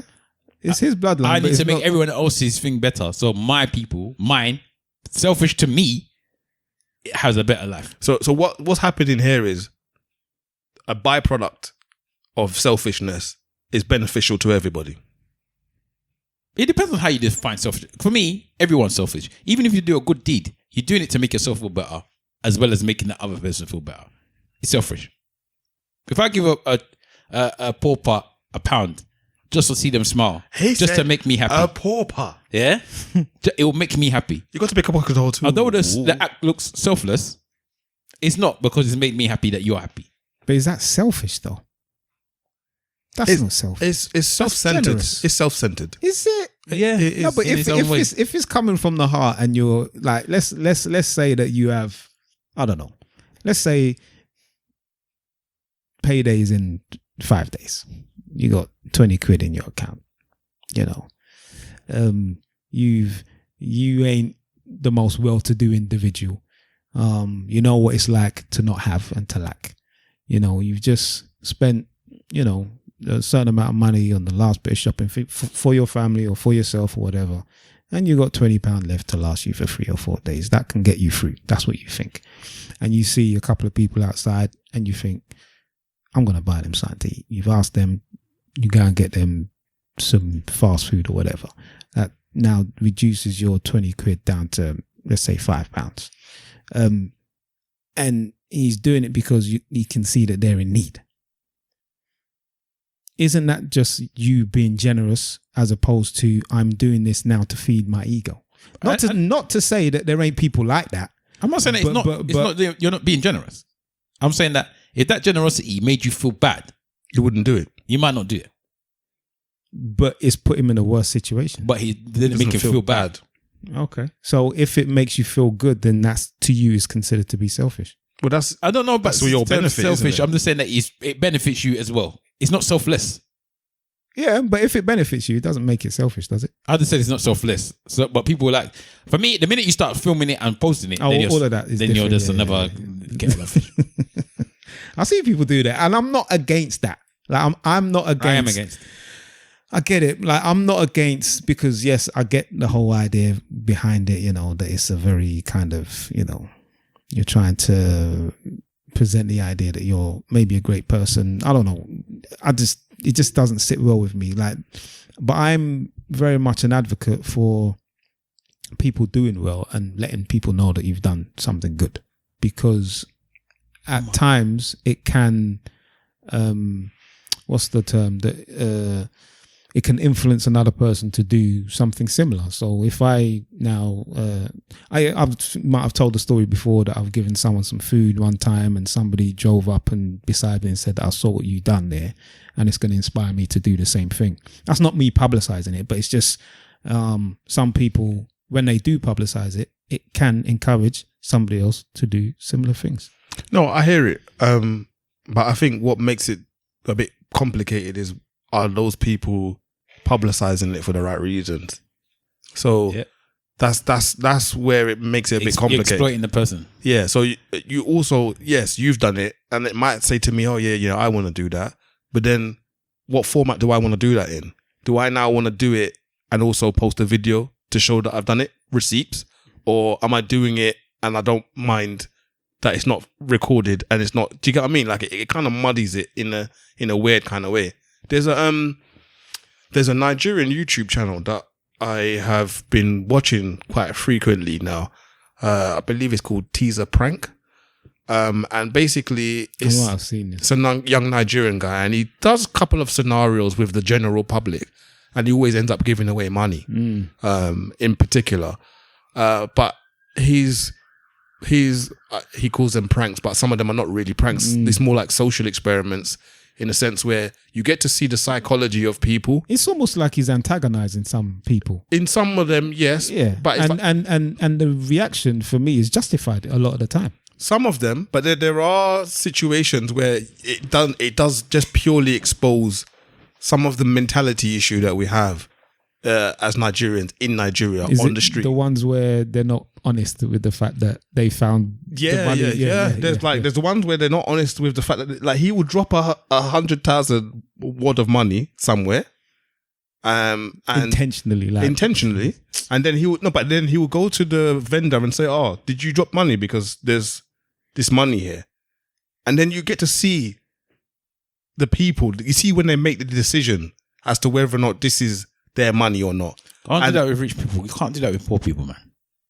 And this, like, you can't do that with poor people. Like, they're not eating, brother. You're antagonizing them. And that's what I'm saying. It's when, you know, coming full circle a little bit, when you have people that are desperate and they're in poverty and they're starving and they're thinking, that's not content, man. But I'm saying these are vendors. It's not people that are. So what if they're vendors? They're not earning. That vendor does not earn what most of us earn. Of course, in a day. You're 100%. For maybe even a year. The money that they're dropping, maybe what they earn in a week or a couple of weeks. You're 100% correct. But then, isn't that the test? And some people pass the test. Yeah. But who are you to test people? I hear it. Why are you distressing people's life that's already distressed? I hear it. So now you're putting them online, and now they're looking like a thief. But then some of them are actually thieves. But in a country like Nigeria, you being a thief is not like a normal everyday thing. They could burn you in that country. You're 100% correct. It's not correct. It's not right. You shouldn't be trying to prank people with nonsense. Like, I do not have time for pranks. I do not have time for them. I do not. There's people are going through enough in their life for you to be pranking them on the street. People are going through enough, bruv. I hear you. You don't know if that person yesterday has a dad that's got cancer that just died. Yeah. You don't know if that person has just come from work and somebody's been sexually harassing them. You don't know all of this stuff and you're there doing pranks. I ain't got no time for no damn prank. Don't prank me, you know. I'll shoot you if I had a gun. I hear it. You know what? Listen. But I think it's. I do think it's interesting. If someone catches you with a prank, boy. It's not even just those situations. Like, he will do other situations where he will ask somebody if they'll cook for him for 2,000 naira, and then he'll actually has the intention, if they do the cooking or whatever, he has the intention of giving them 100,000. They don't know it yet, but he will do. There's another guy that does that just in, I think, New York. He's gone to London. Yeah, that's that one. He's taken it from that guy. Then there's another one that he did, which was really interesting for me. He went to religious places. So he went to a bunch of Christian churches and Muslim and ones. bunch of Muslim ones, and basically posed as somebody who was homeless, wanted somewhere to sleep, and a meal. I've seen that. The Christian churches just all the Christian churches turned them away. They've had that discussion about that before, about the Christian churches. Yeah. All of them turned them away, and then all the Muslim ones embraced him. By nature, Muslims are like that, though. Yeah, but again, it highlights a big thing that we have in Nigeria about religion and following religion and where your heart is actually at, because those Christians shouldn't be doing that. They shouldn't. They should be doing the complete opposite. Exactly. They should not be doing that. So from that point of view, for me, seeing that, and I think also because, like you said, as Nigerian as we are, we live in a completely different society. So when I watch those type of programs, I see a different view. You understand what I'm saying to you? Of the general public in Nigeria, and see how the mentality is shaped. He done another one where he did the street hawker's job for the day. There was a woman who was selling drinks, and he took the basin on top of his head so he could actually experience the weight. And he's like, well, as a woman, how you doing this and blah, blah, blah. Then he finds out the story from the woman. And I've seen a couple of women do that, and then they kind of like feed the community. Yeah. They'll make food and it's wholesome content. Yeah. So some of them are good, and some of it is good. And if it's a selfish act, in some cases it may be, but if it benefits other people, then I'm all right with it. Yeah. Because if you're being shallow, but in your shallow nature, it's going to bless 10 people, I'm all right with it. You get what I'm saying? So, I mean, there's this thing about some of the gangsters back in the day. These people are chopping off heads, murdering and eliminating family generations, and then they're going to the community to go and feed them, maybe to try to balance up their thing. And that's not to say that I'm okay with their criminal activity, but at the same time, someone's getting a good deal out of it. Maybe a child that is starving that may die because they're not eating, they're getting fed. But they know that if you go against the community and the community goes against you, one, they'll snitch on you. Two, they might decide that they all hate you, and the more powerful, the mob, will be on you. So they're not doing it again as selfless act. They're doing it because for people on their side. For beneficial reasons. Just so you know, this bastard, this idiot man started both Saka and Declan Rice. But anyway, let's keep going. Oh, you're worried about your season because your Saliba's out, innit? They're the players that are the most mash-up players on the whole of the England team that you keep removing them because they can't play the game that doesn't need to be played by anyone. He starts them. But anyway, that's fine. I was going to say to you, I'm very happy that they're playing them, and England are 1-0 up. That's good for them already. And guess who scored? Who? Declan Rice. Okay. Captain, by the way. What I was going to say to you, I think it was last episode, maybe the one before, you asked if there was anything that I would want to do, and I said to you, I don't want to do none. Yeah. I had to think about it, and I would like to improve the quality of life of Africans. I don't think that's the question I asked, but fair enough. No, you said, is there anything, is there anyone that's doing your job or what have you? Doing a job that you would like to do. And then you went on to say, is there anything that you would like to do? Because that's where the conversation went. I'm going to ask Mr. Wolf after as well. Yeah, that's where the conversation went. I would like to improve the quality of Africans. Okay. Now, when I say quality, I'm talking, it's very broad, because I mean, it could be their living situation. Do you get what I mean? Like, just quality of accommodation, for example. What does affordable housing look like in the African context? Okay. All right. So, yeah, those kind of things. Mr. Wolf, so I posted something in the group, and you're probably thinking, what the hell did I post that for? Unless you listened to the podcast this week. Have you listened to the podcast? No. So I posted a tweet about expressions as a manager. I saw him in a wrestling. Okay, thing. so last week I think you had left by this time that we had this discussion, and I said that he is living my life, the life that I would love to live.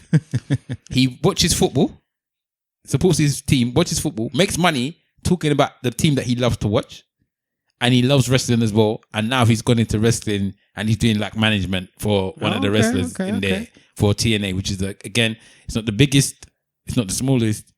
But for me, he's in, and that's an amazing thing for me to see him doing that. And I have he's got the gifts of the gab, and he can chat. And I've got a lot. I'm very happy that he's living, but he's living my life that I would love to live. Is there anyone out there that is doing the thing that you would love to do? And I mean, like, you watch them and be like, "This is the thing that I want to do. If I could do anything, this is what I would do." Steph said Idris Elba or something like that. Yeah, he said Idris Elba. Initially, when I was thinking about it afterwards, I thought Dangote, but then he's just a billionaire. There's the billionaire things. Yeah, but the things that he's doing speaks to the thing that I said to you about improving the quality of life. I'm talking more of somebody that's not got the money to do whatever they want. Okay. That's not got the money. Because the first person I thought about was Dangote. Yeah, he's a billionaire. He can do whatever he wants. I know, but with that, because again, who knows what he's doing in terms of charity and in terms of helping communities, and maybe he's not doing enough. But if I was in that position, then I would damn sure make it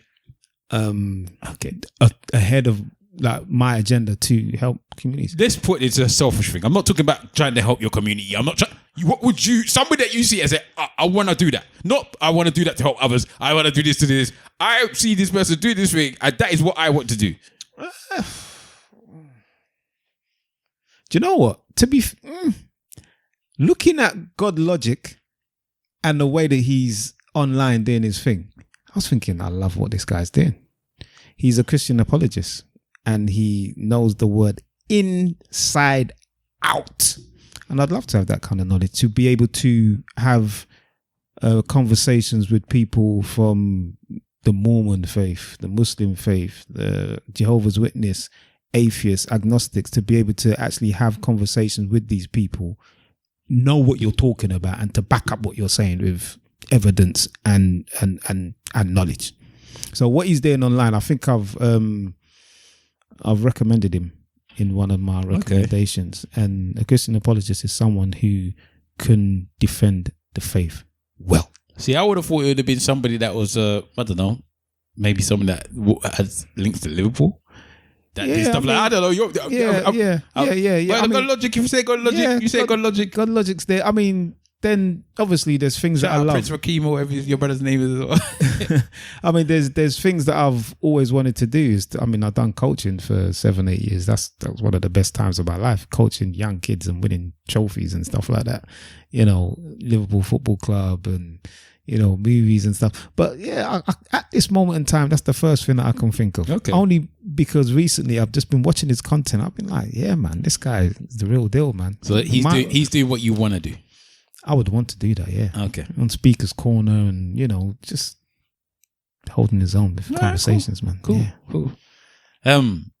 Cool. We're getting to hour and a half, but I've got one other question I want to ask you guys. And before you go there, just a quick response to the initial question that maybe I didn't touch on. Do you have belief in humanity? A quick yes or no. In what way? Like the idea was, you know, like men and women being selfish and things like that. But for the greater good, do you think that most people would do things for the greater good of communities as opposed to just for themselves? No. Well, maybe, I don't know. Because I'm talking from a first world country. Bearing in mind that we've got the people at the top of the pyramid, they have got more money than everybody else. So we're talking about the next level down, everyone else, and they're the ones that kind of make the decisions. Well, there's people that can feed the whole world. Yeah, and then we look at them and then we think that this is the image of man. This is how men are. You know, these people that have got egos that start wars and, you know, that don't care about poverty and things like that. When you look at those people, you would think that is how men are. Men and women are like that. you look at social media, men and women are like that when you see them on social media doing a bunch of foolishness. But in the main, most people, do you think that most people are selfish? Do you think that they would do things for the greater good?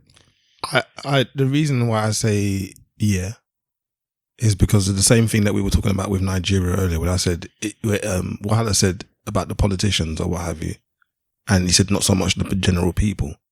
I say yes because for me, in the Nigerian context, the general people are the politicians. And what I mean by that is, when you take that general person off the street, yes, they're desperate and what have you at that moment in time, but you put them in the same position that the politicians are in and they do the same actions.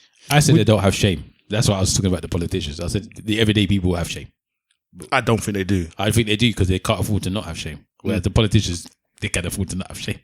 That's what I'm saying. That's why I said the everyday people. But this is why, again, that I know what you're saying. That YouTube channel I was talking about shows that people will have shame. But when they got caught, they had shame, no? Or did they not care about getting caught? Some of them didn't have no shame. Some of them had no shame, and it surprised me. Okay. They were wrong and strong. Man was like, it got to the point where he had to show them a video. Oh, if you're wrong and strong and you're lying, then you have shame. That's the whole reason why. If you didn't have no shame, you would say, I've done it. Yeah, there were a couple of them. But to touch on that, it took Thomas Sankara 4 years to change Burkina Faso. But then to change the mindset of his people, to get to that 4 years, it didn't take that long. So it took 4 years for him to kind of, change the nation and to remove them from the IMF and all that stuff. The kind of things that Chare is doing, and then those guys from the neighboring states. But to change the mindset of the people, it didn't take long.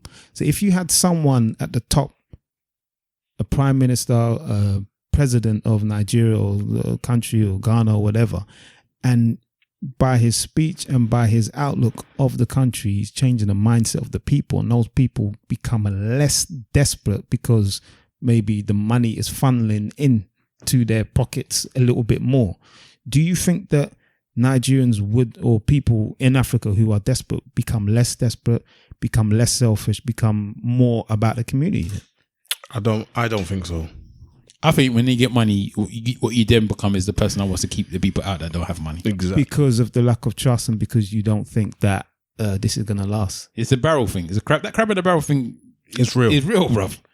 You climb out and the first thing should I say the one that removed the ladder? Oh, I'm rich now. I'm going to remove the ladder because I don't want you to follow me. How long, but don't you think that, it takes maybe 4, 5, 10 years to change the mindset? You keep asking me about 10 or 15 to 10 years. I'm talking. You asked me a question about people right now, and I'm telling you right now, I think the majority of people in this world are not necessarily above being self-serving. So you also you can't leave that money or a mobile phone on a car like they do in Dubai and some of these countries. Why do they do that? Bearing in mind that the punishment would be similar. Like if you steal something in Nigeria, you could get a hand chop off, or they could just kill you. In the Emirate States, the punishment is just as bad. So what that's a government punishment, though, not the people, not jungle justice. That's the point. But again, it's a similar kind of punishment that it's there as a deterrent in it. So they've got to a certain point, and it wasn't always like that. And I think that most places around the world could do that, but you're talking about based on fear. the leadership. But that's all fear, though. For me, I think that's not your human nature. That is fear. I don't think I want to steal that phone. I'm scared to steal that phone because if I steal that phone, they're gonna chop off my hand. Yeah, if they didn't have that, but that's down to leadership. Yeah, but what you would want to have is there is no law to tell you that I'm going to chop off your hand. There is no jungle justice. There is no nothing. I'm leaving that phone and you are handing it back to me out of your own good will, not fear, not worry, out of your own good will. Have you not done that? I've done it, but I'm not living in a position where I don't need the phone. Yeah, but I could buy the phone 4 or 5 times over. Yeah, but if you couldn't, because I've found things that I may have needed, but I've found a way to hand it back to the people. Yeah, I might do, but that's guilt. It's not guilt. For me, I don't want to be I just want to give people back I would their feel stuff. guilty if I stole that thing. So you're saying to me, if you found an envelope with $5,000 in it, you're going to look for who owns the envelope? Possibly, I think I would. So you'd hand it in? No, I would. You would hand it in? Yeah. Okay. What if it's 50,000? If it had name and address, like, come on, man. Like, no, there's no name and address. You found £50,000 in an envelope on the street night. Are you handing it in? To who? To the police. The police might not take that shit themselves. So then what? You're not handing it in? If I could find a way to give it back to the person. That's not what I said. You can't. You don't. The way that you're supposed to do it is to hand it into the police. And then that person will then come and say that I've lost this money, and then they'll hand it back. That is how things work in this country. 50 grand, yeah, I would. You would hand it in? I would. Because I think that karma's a thing that people don't, you lay, what's the term? You make your bed, you lie in it. So can I ask a question? You reap what you sow. All of these things. I honestly think that there's a certain behavior that you can present that people may not see.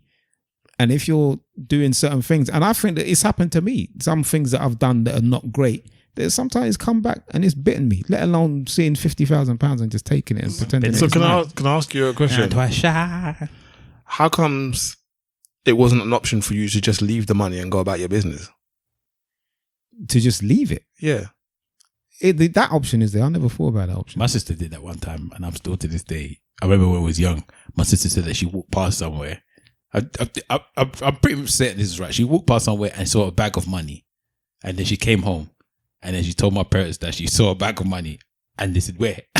And I'm sure they said it to God. I would take it. I think I have to take it to the police because I think it was actually close to the police station, or to bring it home. Either way, but it was like you can't just see a bag of money and leave the bag of money. Or my dad, one of the two of them. I'm sure so that God ever go and look for this thing if they can hand it in. But why not? Why can't you just leave it? Because in the streets where we live, we don't know where that bag of money comes from still. But yeah, she came and thought, I think somebody comes to church, they saw a bag of money, and she said, why did you leave that money? I think they'll say that. I still think they were going to tell her to hand it in, but at least hand it in, then leave it. Maybe I'm being disingenuous. It's not until I'm actually in the situation, isn't it? Because I'm a firm believer that, because I've lost money, and then when I've lost the money, I'm like, whoever finds that money, I hope they need it. Oh man, do you get what I'm saying? Like just recently, I lost money, bro. Do you get what I'm saying? And it burns, but then I'm thinking, whoever found that, they had the option to hand it in because of the establishment that I was in. I dropped £100 in the airport the last time I've travelled. Yeah, I lost $200. Yeah, so you can imagine when that was. Yeah. Yeah. So and then many dollars. You get what I mean? So that person had the option to hand that in because of the establishment that they were in, and maybe they did hand it in, and whoever they handed it into decided to hold on to it. Yeah. Oh, is that the actual venue thing? No. It was at the hotel. Okay. Yeah. So I called and unlikely. It might have been, yes, sir, we found such and such, and I've had that where I could have, and I've been like, nah, like this doesn't belong to me, and I'm gonna hand it back to the person. I'll tell you what who owns it. I'll tell you what I've had. I've had this multiple times actually. I've lost my wallet, and the person sent back my wallet, but no money. How much money was in there? Not much, but they've sent back my wallet. How much is not much to you? Maybe about £30, £40. Sent back my wallet, taken out the money, sent back my wallet, and I kind of charged it to the game like, okay, you have to send it, you have to mail it back to me. So maybe you use that money to mail it back, stuff like that. But there was one that I have to rate this guy. So I lost my wallet in a car park. Yeah, about a 5 minutes drive from my house. Yeah, dude, who's nah? I get a knock on the door or a ring on my doorbell. I wasn't at home. It's like, hello, hi, is this so and so? They go, hello. Like, yeah, I found your wallet in so and so car park. I'm just giving it back to you. Are you in? No. All right, I'll just post it through the letterbox. Yeah, that had everything still in it. Yeah, but the man drove from wherever it was to drive to my house to post back my wallet. But you saw that it was around the corner, isn't it? So it's not. It's still a drive. I wouldn't have to do it. I wouldn't have to do that. If you saw the people thing, you might not do that. But he did it. And he may have done it. It was about a 5-10 minute drive. He may have done it in the goodness of his heart. He probably did. As I said, he did do it in the goodness of his heart. I'm sure it made it feel good about it. Selfish act or I'm sure it made it feel good. Maybe. But yeah, so for me, I'm a bit like Mr. Wolf. I always try my best to always do the right thing, because somebody's lost something. I want them to retrieve that thing back again. All right, same wallet situation. It's got the person's details in there. You use the details to find them, but the wallet's also got £500 in there. You aren't taking the money. I don't think you would. Yeah, you've gone out of you've done the work to get to them. They've given it back to you. Are you expecting them to give you anything for it? No. Okay. And I wouldn't want anything either. Yeah, man. Fair enough. I'm sure you say that, but I'm sure if you went there and it's one out, you would expect food. Nah, I wouldn't take food from strangers. You wouldn't? Nah. What if it's smelling good in the house when you went there? Even that, and she weren't wearing shoes, and she was wearing proper wrapper. Nah. Food from strangers. I have food in the back. The only strangers that I'll take food from is people that I'll pay. Let me ask you a question, because I see this often, yeah? This is just off the thing. Did your parents ever tell you don't eat at your auntie's house? Sometimes. I don't understand this one. I've never had this problem. I've heard it because, just like the X-Files, man. Trust no one. But why are you going to their house then? If you don't trust them to eat in their house, why are you going? Like, they just feel like sometimes I've had to tell some of my relatives, don't, like, again, have more belief in humanity. Like, not everybody is trying to kill you and trying to measure your downfall. Like, some people just want your company and want to feed you. That's it. You know what I'm saying? That is a very big thing in my family, but don't eat and drink at other people's houses. In the village. In the village in particular, there are like members of my family that are like, yeah, if you go and see that uncle, the village Niger or village JA? Village Niger. If you go to that uncle, make sure you don't eat there. The video I was watching was funny because obviously the dads tell the dog, when you get to your auntie's house, don't. She asks you what food, don't eat, yeah. And then when it gets there, they were like, oh, I don't know. Shay, do you want to eat? Do you want to eat anything? And then he looks at the dad like, if you want to eat, eat now. It's now. If you want to eat. It's confusing. And they confused the girl. Like, they go, so you just told me. I was asking you now. Come on, eat it if you want. And then she's like, okay. And then he's looking at her. And I'm like, you want to. And that's what they'll be doing. My parents never done that. Is that a comedy skit? Yeah, it's like a little thing, on Instagram. I saw an animated one. No, it wasn't animated. It was a proper one. I saw something like that similar, but the one I saw was that they didn't take the food, the cooked food or whatever. But then the auntie must have said, "Oh, do you want biscuit?" And he was like, "Oh yeah, I'll take the biscuit." And the dad was still like, yeah, boy. I was just like, what's the point? Why am I at somebody's house that you don't trust enough that you can eat in their house? It's just, if the food is bad, I get it. Like, the food is terrible, you want to eat that food, that's fine. But if you think this person's actually meaning harm against you, why am I there? Why are you visiting for real? Why am I there? But anyway, that's it on him. All right. We're quite fine. 1 hour quarter. I was going to ask a random question, but we don't need it. We can just go on to say our goodbyes. If I'm all right with that. Yeah, that can work. All right, so let's do our church notes and goodbyes. Let me play something in the background like Stav always does. Should have really played this England game. See if I can find something to play. 1 second, I'm going to play the list. Make him play Declan Rice for 90 minutes. You're a bastard. Man, like Saliba had a whole broken back, you know. Oh, shit, it's 2-0. Is it? Who's got the second one? Konza. Oh my God, defender, you know. Yeah. Defend it. What's France's lineup? Because Mbappe's playing. Cherky, Elise. Like you're talking like that's the only player. Mate, that's their team, isn't it? That's a strong squad, bro. It's a strong starting lineup. All right, guys. Church notes and goodbyes. We're gonna start off with simple Simon. I didn't get round to watching anything this week, so unfortunately I got no films to blog. Although what's coming around next, 1st of August, African Remembrance Day is coming around. This year our theme is the Battle of Adwa, which is a battle in Ethiopia, one of the most important battles in African history. It was against colonial powers.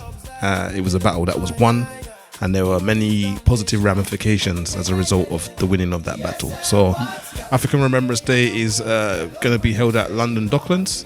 You go on Eventbrite and type in African Remembrance Day so that you can secure your place. It's free. It's a free event, but we would appreciate very much if you register your interest so that we can do numbers and such. So yes, African Remembrance Day, 1st of August. I'm starting to plug early, as you know. So yeah, have a look at that. And that's about it. I'm out. Peace. And Senator Wolf. Yeah, nothing to plug, but I saw this this woman. I saw this woman. Tommy Adeyemi. Oh, the one that He's doing the name of this. What's the name of this? It's Children of Blood and Bones. Yeah, so I just saw some bits and pieces where she's trying to distance herself from the actual film itself. So the film cast is, I'm like, the cast looks good, bro. Like Idris Elba, Damson Idris, and a few others that I can't remember, but the cast looks good. But she's distancing herself because she doesn't feel like the film represents the book, I think.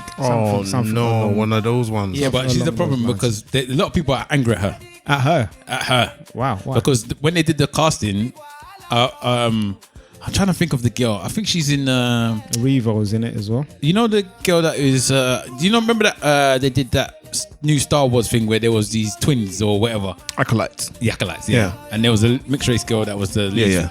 She's playing, I think, the main character. Okay.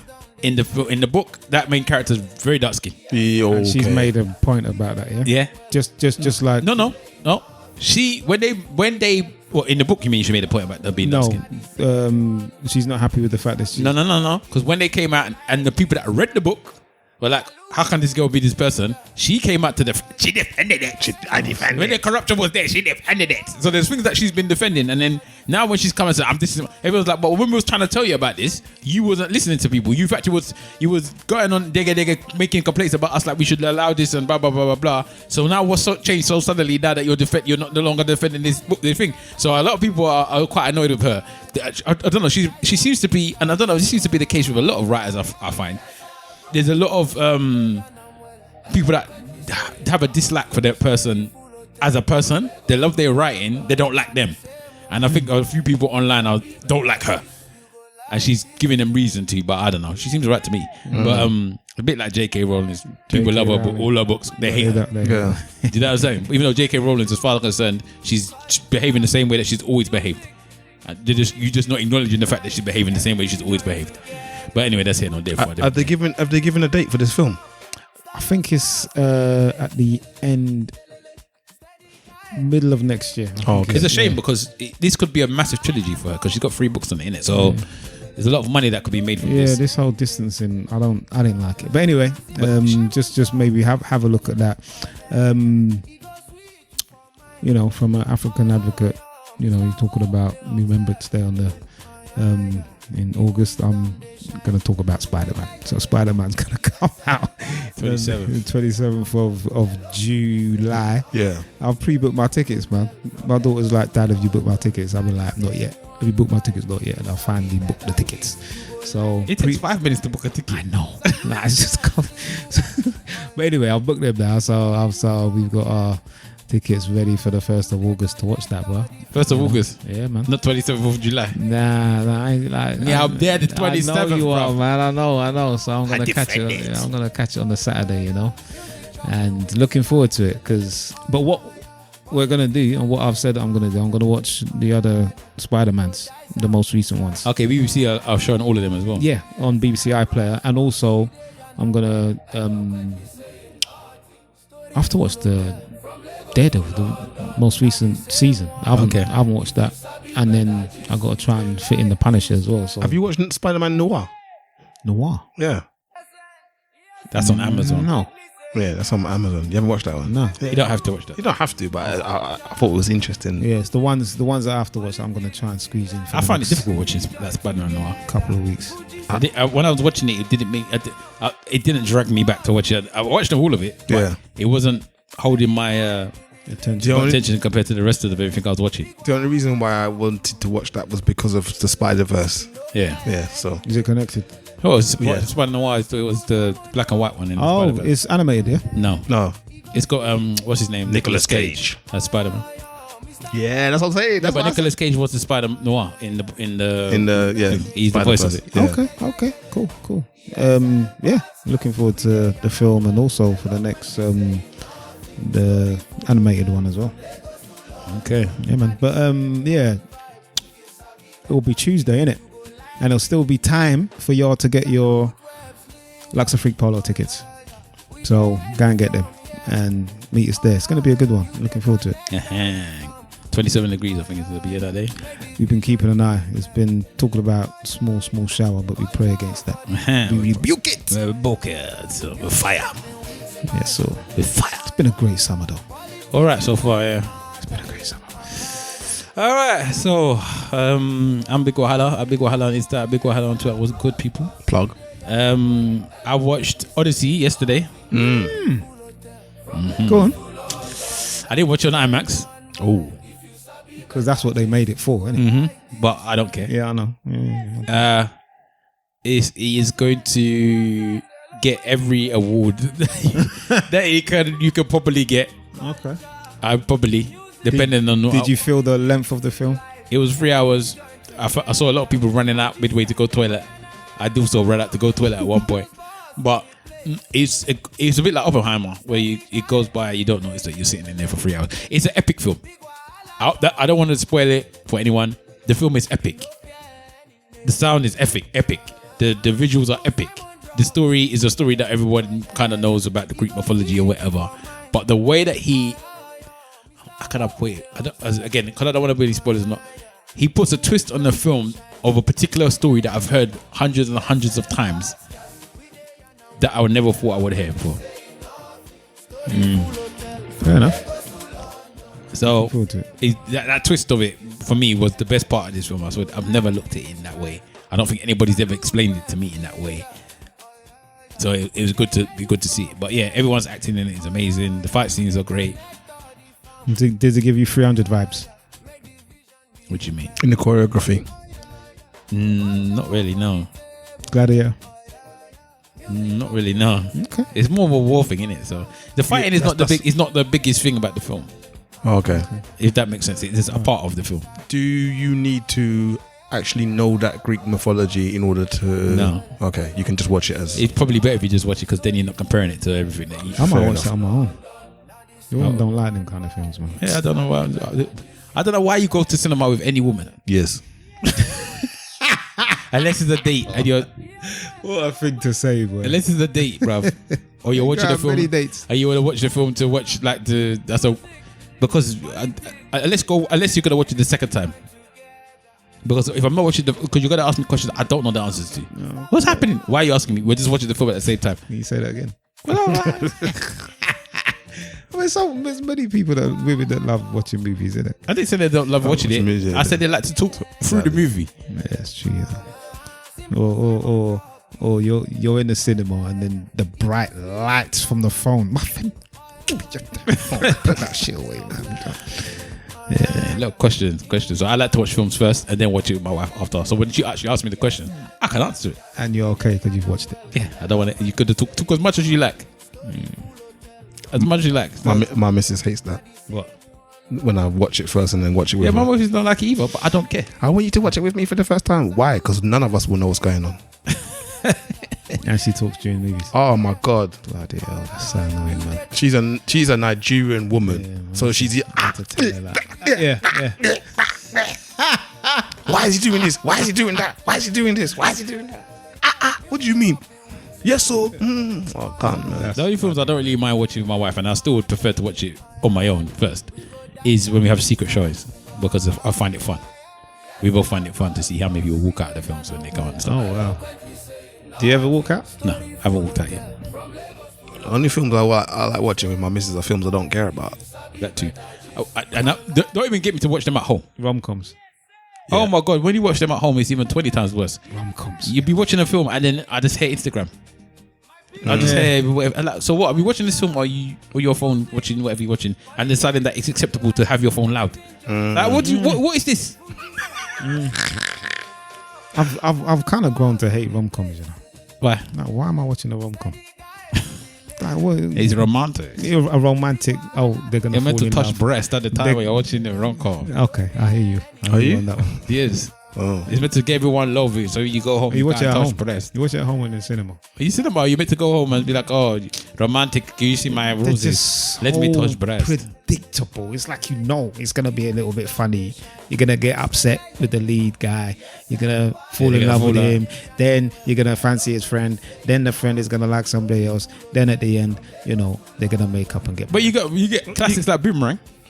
Yeah, Forget Boomerang's a rom-com, but but that's say Eddie that, Murphy's but the lead. It's Eddie Murphy makes Yeah, but films. that's how the genres go though. Every genre is like that. You watch a sci-fi movie, you know that the AI is going to take over. You know that. but sci-fi movies tend to have sometimes very good stories. But yeah, so some rom-coms do, yeah. No. yeah, Do they? yeah. I fall in love, and that's it. The Invite, that would be a rom-com, wouldn't it? I don't know. I don't know if I'll classify To it be as a fair, rom-com. there's a few rom-coms that I like. Like your Boomerangs. There was one that they done not too long ago called Boxing Day. Yeah, the one in the UK one. Yeah, But that was alright. But some of them are more comedy than rom, and I think that's the ones you probably prefer. But yeah, probably. What's Diary of a How to Kill a to be a Dragon. player. How to be a player. But there's the other one about this guy made Steve Harvey. Oh, Think Like a Man. Think Like a I Man. don't know if I've yeah. ever watched that. Really? I'll give those two films. Think Like a Man, Think Like a Man 2. It's not bad. Okay. Well, anyway, check out Odyssey if you get a chance. Cape Fear is kicking in hard at the moment. So if you haven't watched Cape Fear, go and watch Cape Fear. Is that a series? Yeah. Is it based on the film? I can't remember the film. I can barely remember the film as well. But yeah, go and check Cape Fear if you get a chance. And yes. And yeah, that's me. At Big Wahala on Insta, Big Wahala on Twitter, as I said. Okay, so hashtag ESN Podcast if you want to get in contact with us on the social medias. At ESN Podcast on all social medias. At esnpodcast@gmail.com if you want to email us. Tell them. Email us. And everyone that's been writing and putting in reviews, thank you very much. Somebody put in a review the other day backing my claim about women that can't dress and she was a woman, and I was like, respect to that. Respect to that, you get me? And everyone, please look after yourselves and Shit. Look after 3-0? each other. 3-0. See, no one cares about this game. I was just saying to Simple Simon, no one cares. Bookie. Who's what? Saka? Yeah. Put him on the bench, brothers. They're scoring goals. Nonsensical rubbish. I beg. Anyway, give us the catch line, please. I beg. Remember, if you ain't saying nothing, say it well. Say it well. Say it well. Say it well. Say it well. Yes. Slag for life. Slag for life. Shout out Michael Ward.